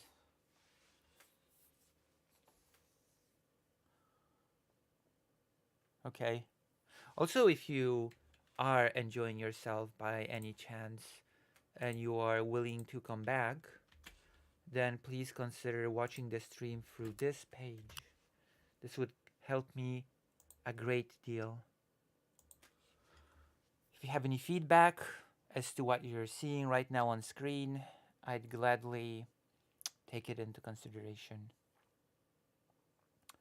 Poland is a strong country. They see right through Putin's bullshit. Well, there are certain politicians that unfortunately don't, as evidenced as my today's little segment about the Polish president. So there we have it, documentary proof. Reference, that is a pretty important bit. In many states, voter rolls are cross-referenced with citizenship and immigration services, death certificates, and postal records to make sure that people who are non-citizens, dead or alive, out of state, are not registered to vote. Yeah, Duda. Duda made a horrible statement very recently. Basically saying, oh yeah, Trump is such a principled guy. Just keep going and be nice to him. Whatever he does. That's basically Duda's. I've just talked to Zelensky and told him that. Non-citizens are not allowed to vote in statewide elections either.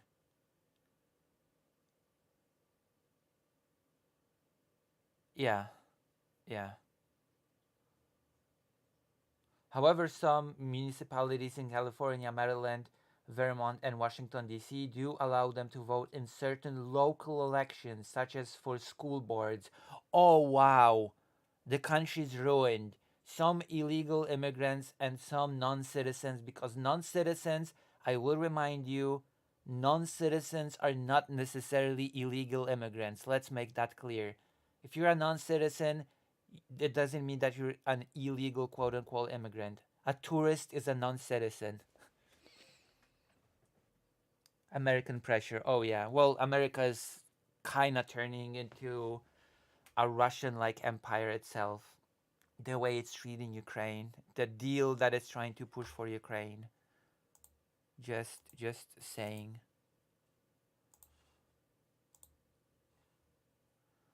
Just saying.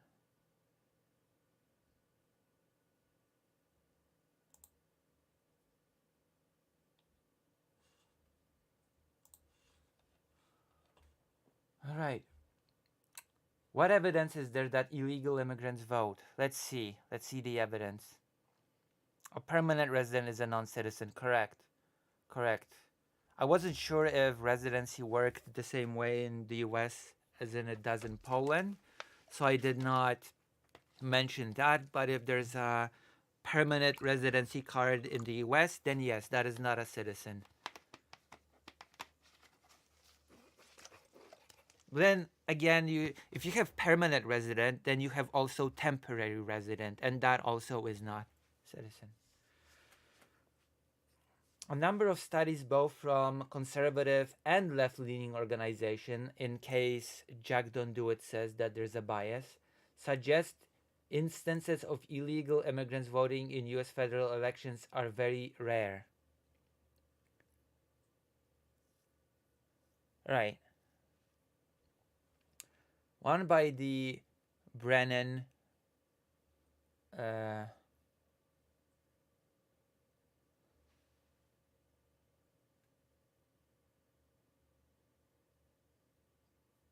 no, the Russian Empire has been an empire before the US has properly existed.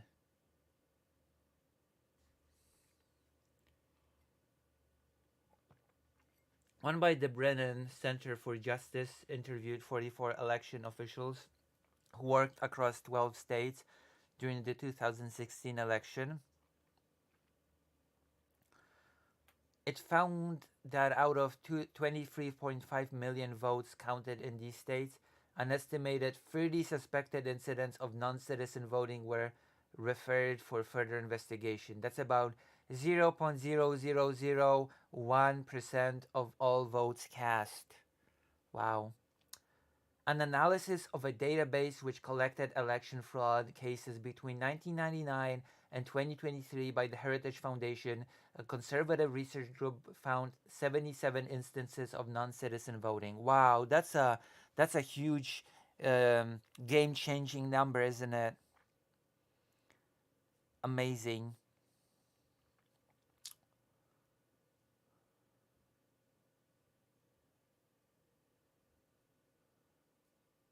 Russia has been doing arguably settler colonialism even before the United States existed as a country, not to mention an empire.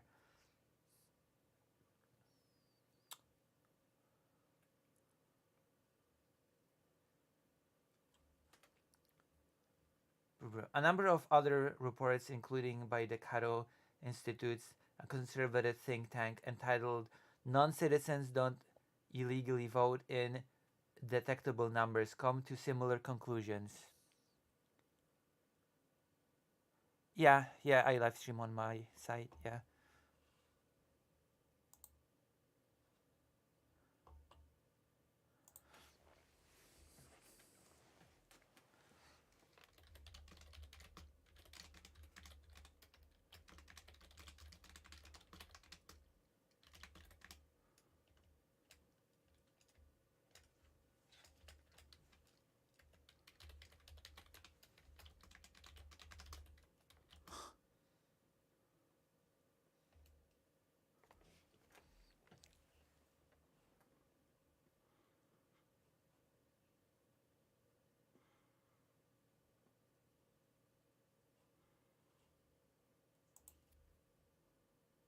I'll come on there then. Thank you. Thank you. Yeah, the evidence seems to be indicating that. Oh my god.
This is amazing.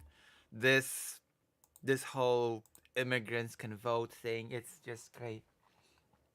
According to many sources of evidence, the number of non-citizens who vote in elections is very small, says Walton Olson, a senior fellow at the Cato Institute who's written a number of reports on voter fraud.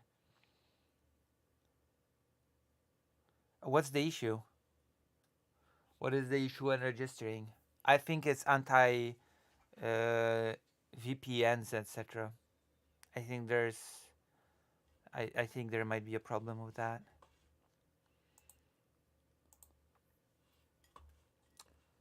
It's not zero. Some people slip through the cracks for various reasons, but it's nowhere near at the level to impact the outcome of an election. Because if that could happen, again, China would send voters, Russia would send voters, any country that could benefit from influencing US elections would send voters. It'll be as simple as that. The US could at that point say goodbye to its sovereignty, okay? If any foreigner could vote, it would be game over for the US sovereignty, quite honestly. Try using a different browser. That can work for you. Maybe try using a different browser. I guess that's the thing that I can advise. Because White Forest is a page that, generally speaking, a lot of people use. and usually that's not a problem. I don't know what browser you use.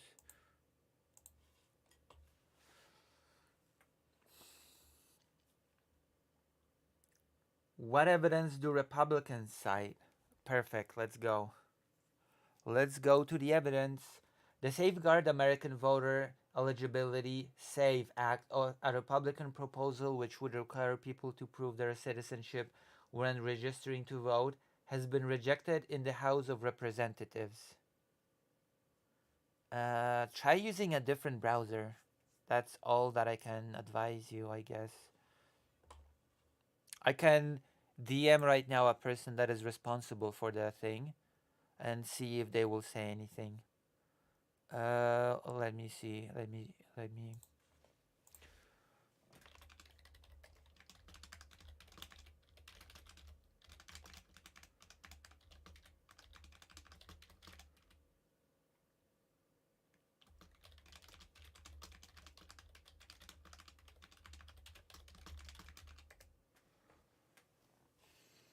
There you go. I've sent a question to the person that takes care of the page. All right. We have Republican lawmakers continue to push for more citizenship requirements. We have a number of states who have done audits of their voter rolls and found thousands of non-citizens, which is meaningless because voter rolls are cross-referenced with citizenship and with immigration institutes, so that's meaningless. That's a meaningless statement. The lead Republican in the House, Mike Johnson, told CNN. Mike Johnson said a very meaningless statement indeed. He highlighted Ohio, Pennsylvania, and Georgia, 3 states where polls show a tight race between Trump and Kamala Harris. Oh, what a shocker.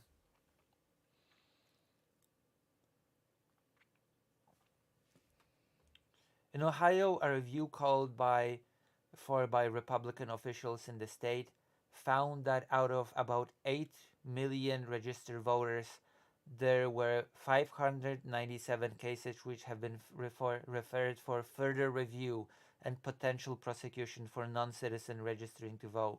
So out of 8 million voters, 597 has been caught, and that doesn't mean that 597 illegal immigrants have voted. No, it means that 597 people are suspected of that, which means that this number could go down.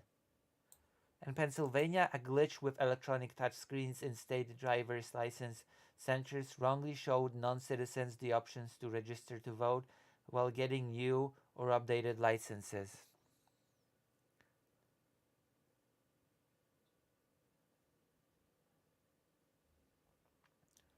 This glitch was in the system between 2006 and 2017 and has since been resolved. Whoops. Well, I guess that's, yeah.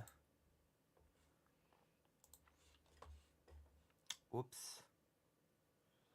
In 2017, Pennsylvania state election officials said non-citizens immigrants might have cast 544 ballots illegally out of more than 93 million ballots in elections dating back to 2000.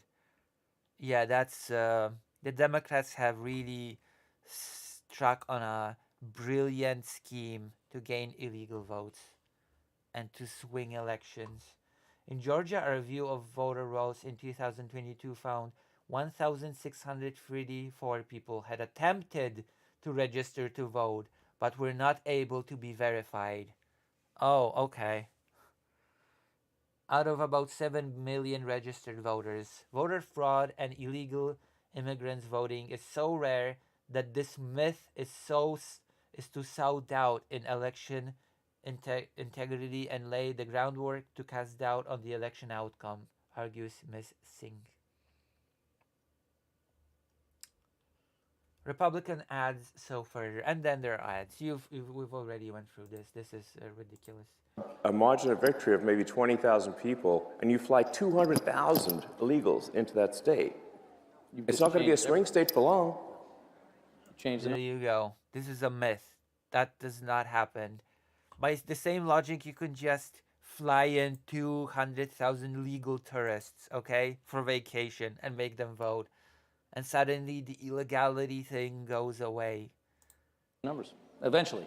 Yeah. Maybe in 4 or 8 years, you're talking about It's perpetual just a matter power. of time. It's a long game. It's a just long a matter game. of time. Yeah. Well, I just read a whole article explaining that you cannot vote as an illegal. You can So attempt to, sort of, kind of, and some manage to do it, but it's very rare. it might take like a year for an asylum seeker or something to get On the get a green card, and then 5 years for the citizenship. It's an investment that is guaranteed to pay off. Yeah. Wait, if it takes them X amount of years to get a green card and then citizenship, then they're no longer illegal immigrants. They're citizens. And citizens can vote. Yeah. Duh. If you're a citizen, you can vote. Amazing. The whole argument crumbles. Yeah, I fail to believe that 200,000 people that are flown in as illegal immigrants in a few years just become citizens, okay? Somehow I fail to believe that that is how that works. Just a question of when. They all remember who brought them in and who left them here. Exactly. Exactly. I want to go back. I want to talk This about is a Biden. big for deal. second. I think a lot of people don't quite appreciate that this was an actual, real scam at scale to tilt the scales of democracy in America. Okay, if that's the case, then why didn't Kamala Harris win? If it's so easy to pull off, if it's so undetectable, if it's so effective, then in fact, why didn't China affect the U.S. election, or Russia, if it is so easy? Treasons. Treason. Yeah. One more Biden question. I remember when they would do the electric car stuff, they would always try to box you out, even though you have the only electric. So they're obtaining citizenship for free to vote. Doesn't sound. I'm sorry, I just don't believe it. I just don't buy it.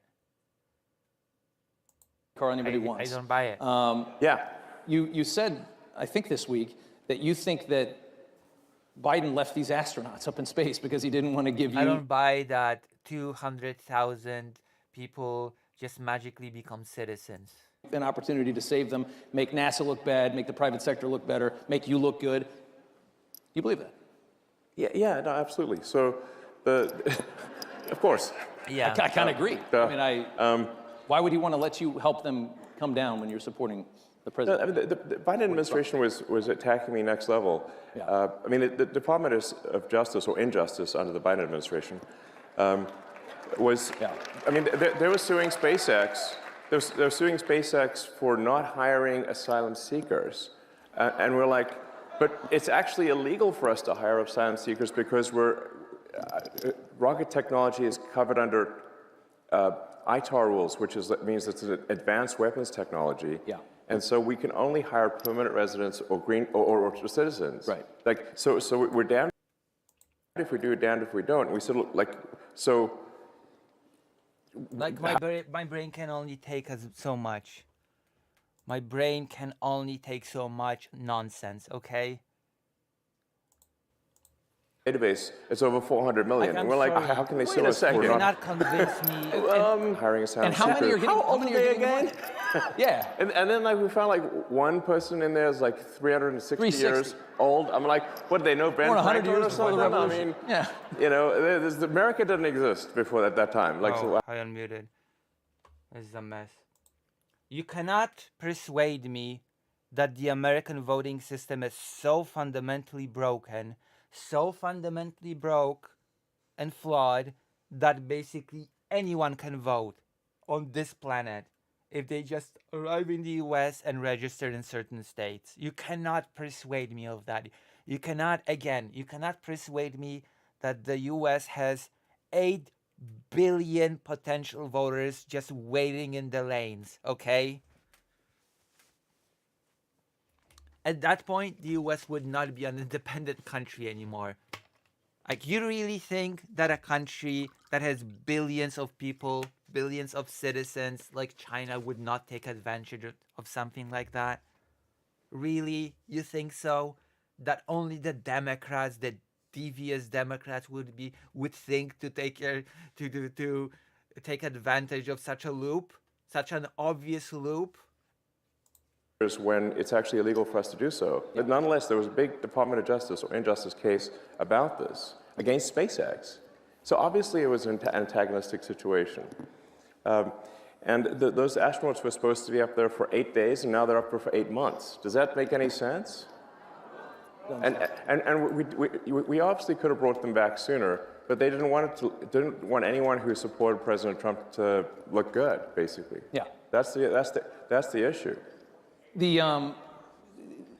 A lot of them are saying right now that the reason that you want to get into Social Security, that you want to get into all of these different, into Treasury and things like that, is that you're looking for personal information and you're trying to make more money. Yeah. I've never met anybody as rich as you that cared less about money in my life. Every time I hear a story about you, you're sleeping on a couch of some other. That's amazing, but it doesn't change the fact that you're butchering very important U.S. institutions. Yeah, of course you don't care about money. You care about your fragile ego. You care about being praised. You care about the recognition. You care about power. Okay? That's what you care about. You're not in it for the money. You're in it for the rush of having the power to do whatever you want.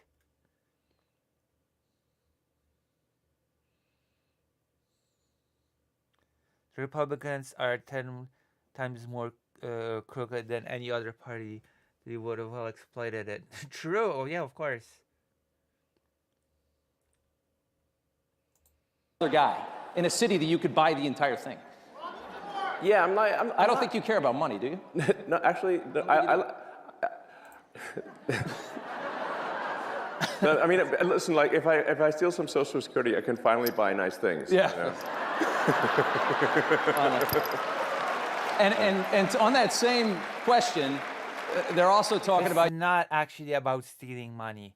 It's about undermining the institutions. I thought this would be obvious for anyone with 2 brain cells to rub together, actually.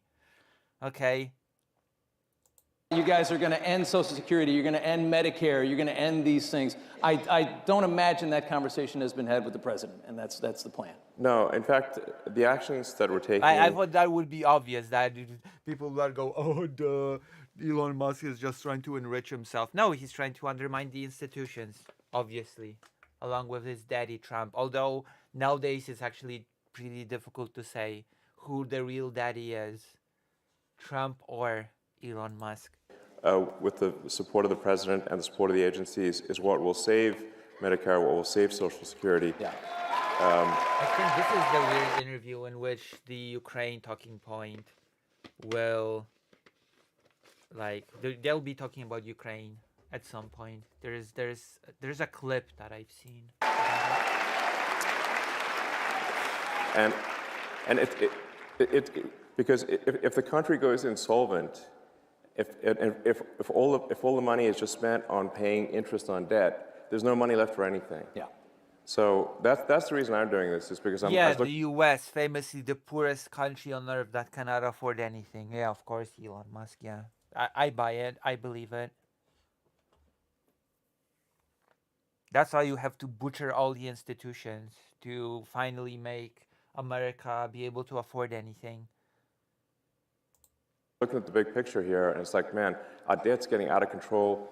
The interest payments, the interest on the national debt now exceeds the entire Defense Department budget. It's $1 trillion a year in Yes. interest. Just to carry the money that we owe is $1 trillion a year. Yes. That is unbelievable. And rising rapidly. So like, I mean, a country is no different from a person. The country overspends. And MAGA faggots are too blind to see their countries being. I mean, it's not just the country, okay? More than just the U.S. is being screwed by this administration. The world right now is getting screwed by this administration. First and foremost, Ukraine. Country goes It's bankrupt. getting Same screwed by as a this. person who overspends goes Will bankrupt. you stream tomorrow? Yeah. But if I'm gonna stream tomorrow, it's just gonna be video games. Forest or something like that.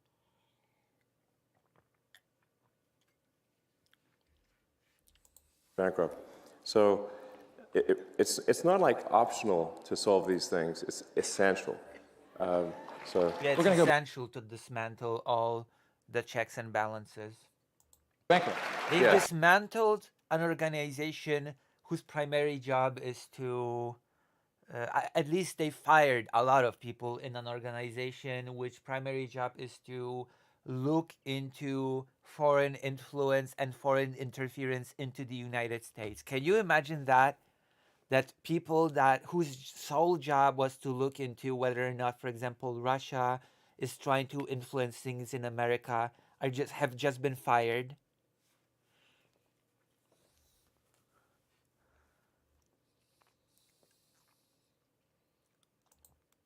We are. Look at the way they're trying to meddle in foreign affairs and elections. They will try this they'll try this in Europe. Musk is already meddling in European elections, so don't you worry. He already is a huge endorser for the Alternative for Deutschland party, so don't you worry about a thing. JD Vance already said in his recent speech that just because Russia has managed to interfere in Romanian election, it doesn't mean that Romanian government should have cancelled the first round of that election. Romania should have just loudly complained about the state of affairs, but it really should not have interfered at all when being able to prove Russian interference. This is ridiculous because trying to fight Russian interference into your election is apparently anti-democratic, according to JD Vance. Minutes left here. Russia. There's a huge push from this administration. There we go. We're gonna discuss Ukraine now. Oh, I'm gonna have some things to say. it's like To end this war. say like, Yeah. you know, I'm a bought asset of Putin. Yeah. I'm like, Yeah, you are actually. Remember when Ukraine was doing this huge operation around Crimea and they were in really big need of Starlink, and suddenly Elon Musk cut off signal mid-operation and they just couldn't do it effectively? Remember when that happened? Yeah, you're totally not a butt-shill of Putin. No, totally. Yeah, he cut off the signal. Yeah, in the middle of the operation. That totally did not happen, and Elon Musk is totally legit. he can't afford me. Yeah. I think you're worth more than Russia. Think about it. So you're trying to end a war. It's all. Russia has very quickly obtained Starlink, by the way. Just so you know. Just so you know. War always means you have to compromise, you have to negotiate with an enemy or an adversary. That's just what it is. Yeah, exactly. Just as the world just negotiated with Nazi Germany. It is what it is, right? Right now, they are lambasting the Can president. I hear that again? Can I hear this stupid statement again? Ending a war always means you have to compromise. You're trying to end a war. It's all. Ending a war always means you have to Any war always means you need to negotiate, compromise. You have and to compromise. You know, just as Nazi Germany was compromised with, just as Nazi Germany was negotiated with. Well, no, it was an unconditional surrender, actually.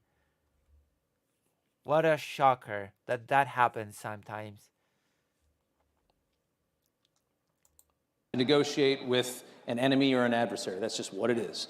And right now, they are. It is what it is. We just need to give an aggressive, genocidal country what they want, screw over our ally, bend over backwards to give them what they want, completely ignore past obligations that we have, Budapest Memorandum, and it'll be all fine. It is what it is.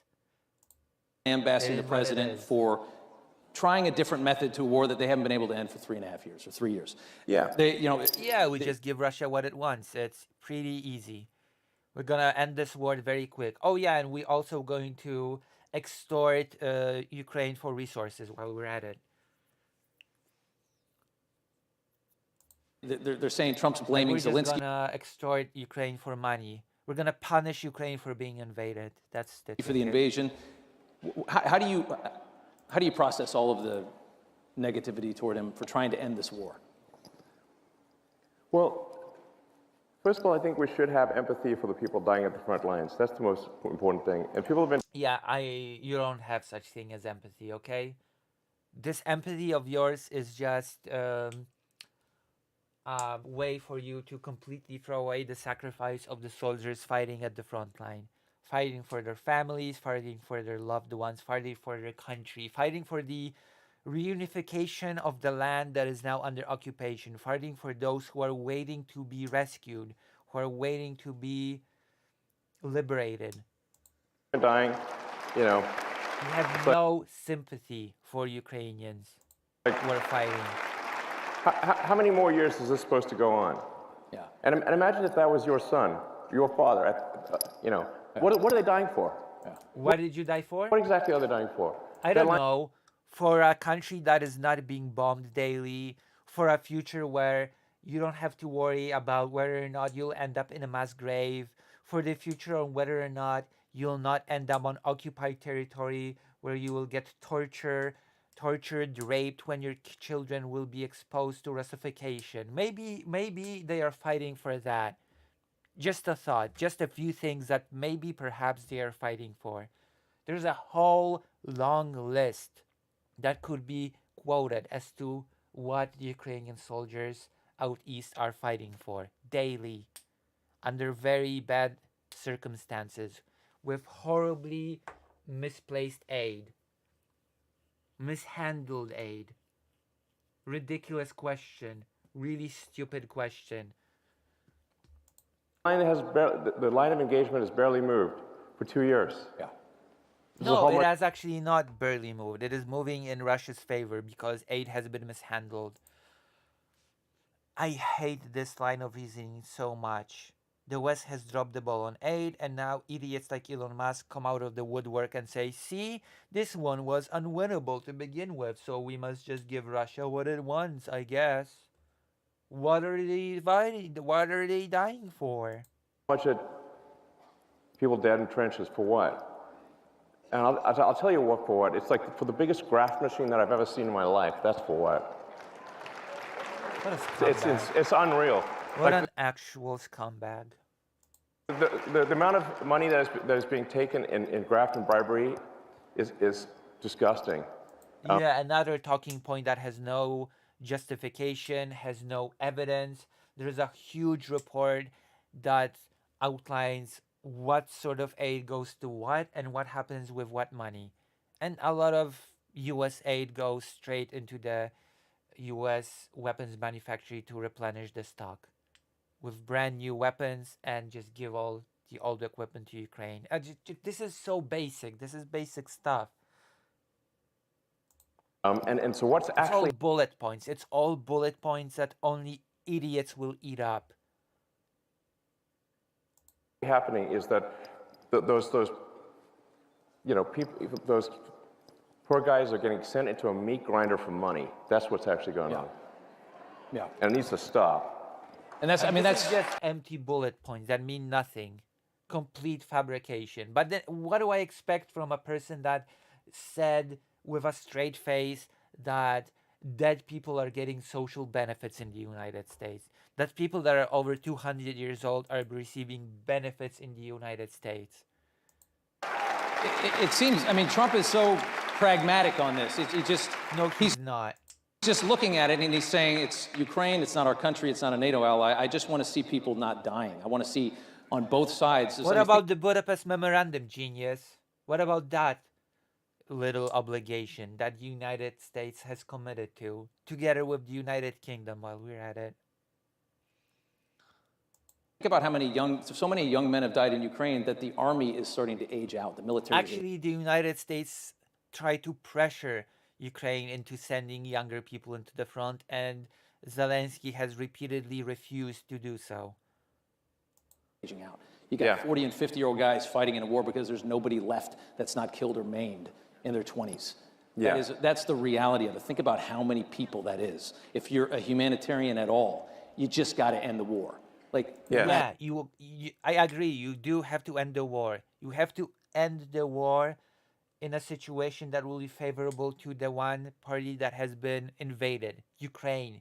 You have to build a situation in which Ukraine will have strong safety guarantees, first of all, in which Ukraine would ideally receive reparations from Russia and also receive a huge Marshall Plan like thing to rebuild, okay? Not being extorted for resources as punishment for being invaded. no matter what, just get it over with. Yeah, how about telling Russia to fuck off Ukrainian lands? Exactly. Yes. People, they need to stop dying. That's a brilliant, what a brilliant deep thought. Why haven't I ever thought of that? People just need to stop dying. Dying is bad. Dying is not good. It is very bad when people die. And the grift machine's got to stop. That is so deep. You know, so, and I think people that don't, a lot of people out there don't realize, like, the president has a lot of empathy. He really cares. Yeah. You know, he's a good guy. Fuck off. Come on. He's a good man. Oh my God, really? Really? So, Yeah, he's such an empathetic good man. That is exactly why he tried to extort Ukraine for 50% of all of its resources. One more for you. An unsustainable thing that wouldn't crumble the Ukrainian budget. Amazing. How so much empathy. I've been fascinated by you for a very long time. thanks. People would be left starving on the streets as long as Ukraine would be able to pay its toll in resources to the United States of America. I've never seen anybody that can, do so many things at the same time. I mean, you've got the rockets, you got the cars. I've always wanted to ask you, what is it like inside your mind? Like, is it just 1,000 miles an hour? I mean, Oh my God, such cocksucking. Oh my gosh, I cannot believe what a circle jerk this is. What is in your mind? You're such a genius. are you? Yeah. Is it just not? Yeah, I'm just a genius. I'm just, you know me, I'm just built different. What happened, fake Alec Cal Parker? You know me, I'm just built different. You know me. Does it ever stop? Do you sleep? How much do you sleep? It is. I don't sleep. I ain't built that way. I don't rest. I just meme. Such one-sided, non-accountable defrauding. I know. For my Mortal Kombat fanfiction, should I make Bi-Han a bad guy or a redeemed former anti? I don't know that character. I have no idea which Mortal Kombat game that character appeared in. What's? I only know the first 3 Mortal Kombat games, just so you know. Paint us a picture of inside of. Who was the original Sub-Zero? Oh, okay. The original Sub-Zero... Neutral. He was neutral, basically. the mind of a genius. He was Like, how do just you, an assassin. how do you do all He was this? neutral. Can you answer that question? It's not an easy question. Yeah. I mean, my mind is a It's a stupid question. storm. Yeah. So, Yeah. it's a storm. But This answer rings just as true as when he was talking about his gaming career and the Path of Exile too. Remember? But, I mean, remember that? Remember Elon Musk's illustrious gaming career? tell you something, like, you didn't ask the question, but I think it's worth kind of nonetheless maybe just elaborating on something. Are you really the top gamer? yeah, I am. Which is, I grew up in South Africa, but my morality was informed by America. I read comic books, played Dungeons and Dragons, And I don't even know if to believe that actually. and I watched American TV shows, and it seemed like America cared about being the good guys, you know, about doing the right thing. Well, now you're in charge, so that much has definitely changed, okay? Now America definitely does not. Maybe, maybe this is a genuine moment of reflection on Elon Musk's part. He's like, I read all these American comics, and I think maybe the villains should win. I like those villains in these comics. I'm just gonna make America not give a shit anymore. The United States cares about being the good guys, and I don't know. It feels like it's time for a change, shape up, And you know. and that's actually pretty unusual, by the way. Yeah. There's like, Yeah, it's like, we should change that. In the world, it's very unusual. yeah, it's Yeah. not like actually. Most countries don't do that. No, they don't. Yeah, it's weird. It's weird. Where's the fun in that? And so I was like, yeah, you want to be this good. You want to be on the side of good. You want to care about what's right. And Yeah, I want to be on the side good. You want to extort countries for their natural resources. You want to make friends with dictators. You want to put the biggest lunatic conspiracy theorists at the top of healthcare. You want to leave the World Health Organization and leave people to die of preventable disease. You want to cut humanitarian aid all around the world and do it while doing the clumsy salute. Yeah. Cool. Yeah, but true the action of real good guys. yeah, so that's Yeah. what I believe in. Yeah. You know, so- I believe that. I gave you a tough one at the end. Yeah. So wise. So yeah. Yeah. That's great. That's great. Elon Musk. All right, you're the thank man. you. Thank you so much. All right. Yeah. So yeah. Elon Musk. Yeah. All right. Hey guys.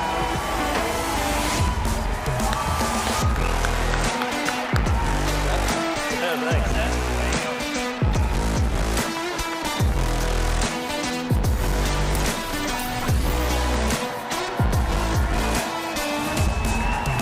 The way things are going, the United States are gonna turn into a Texas Chainsaw Massacre.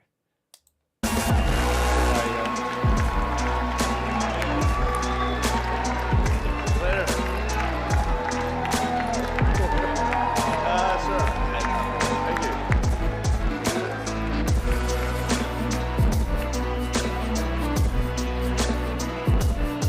Wait, that's it. I guess I'm gonna end the stream here. I gotta eat something. I'm gonna take care of my puppy. And all right, question to HR Lopez. Have I earned a viewer tonight? And who are we gonna raid? The guy's so high, he's wearing shades. True. That is weird, actually. All right, then I can hope. Thank you. Hope to see you again. Alrighty. I'm gonna raid someone. Boy Meets Mini? Yeah, okay. Are they on YouTube? I will, I swear I will set up the dual streaming for tomorrow.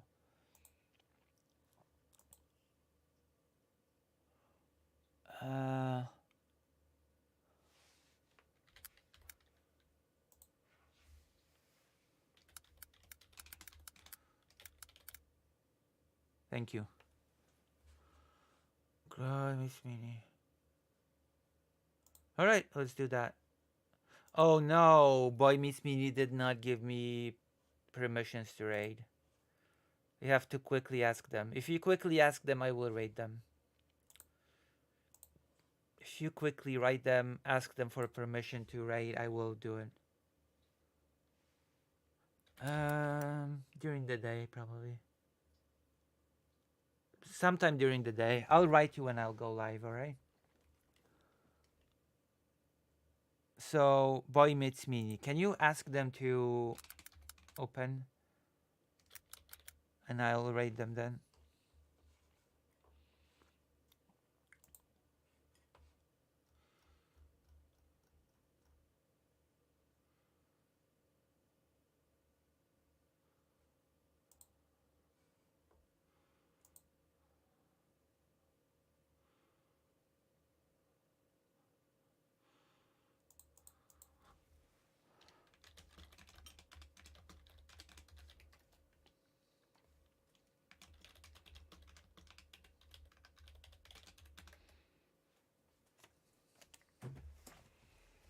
Yeah? Can you? Oh, wow. Let's see. Remaining couple of seconds. Oh, hello guys. Hello, hello. Hello, hello. Did you bug him? Can I do it now? Can I? No, I still cannot.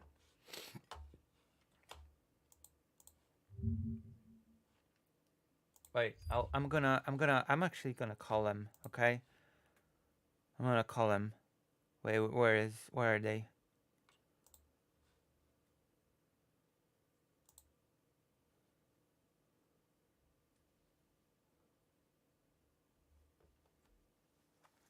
I'm gonna ask. I'm gonna call him.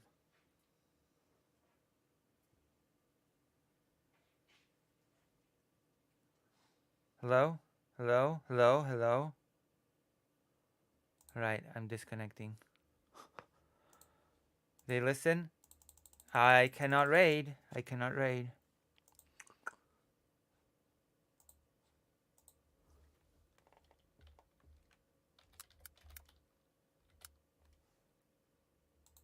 Okay, I'm gonna raid someone else then. If I cannot raid Boy Meets Me, then I'm just gonna raid someone else. Right, I'm gonna raid Brooks actually. I'm gonna raid Brooks. There we go. Go to Brooks. Enjoy Brooks and his philosophy. Alright, see you. I'll see you next time. I'll be dual streaming and stuff.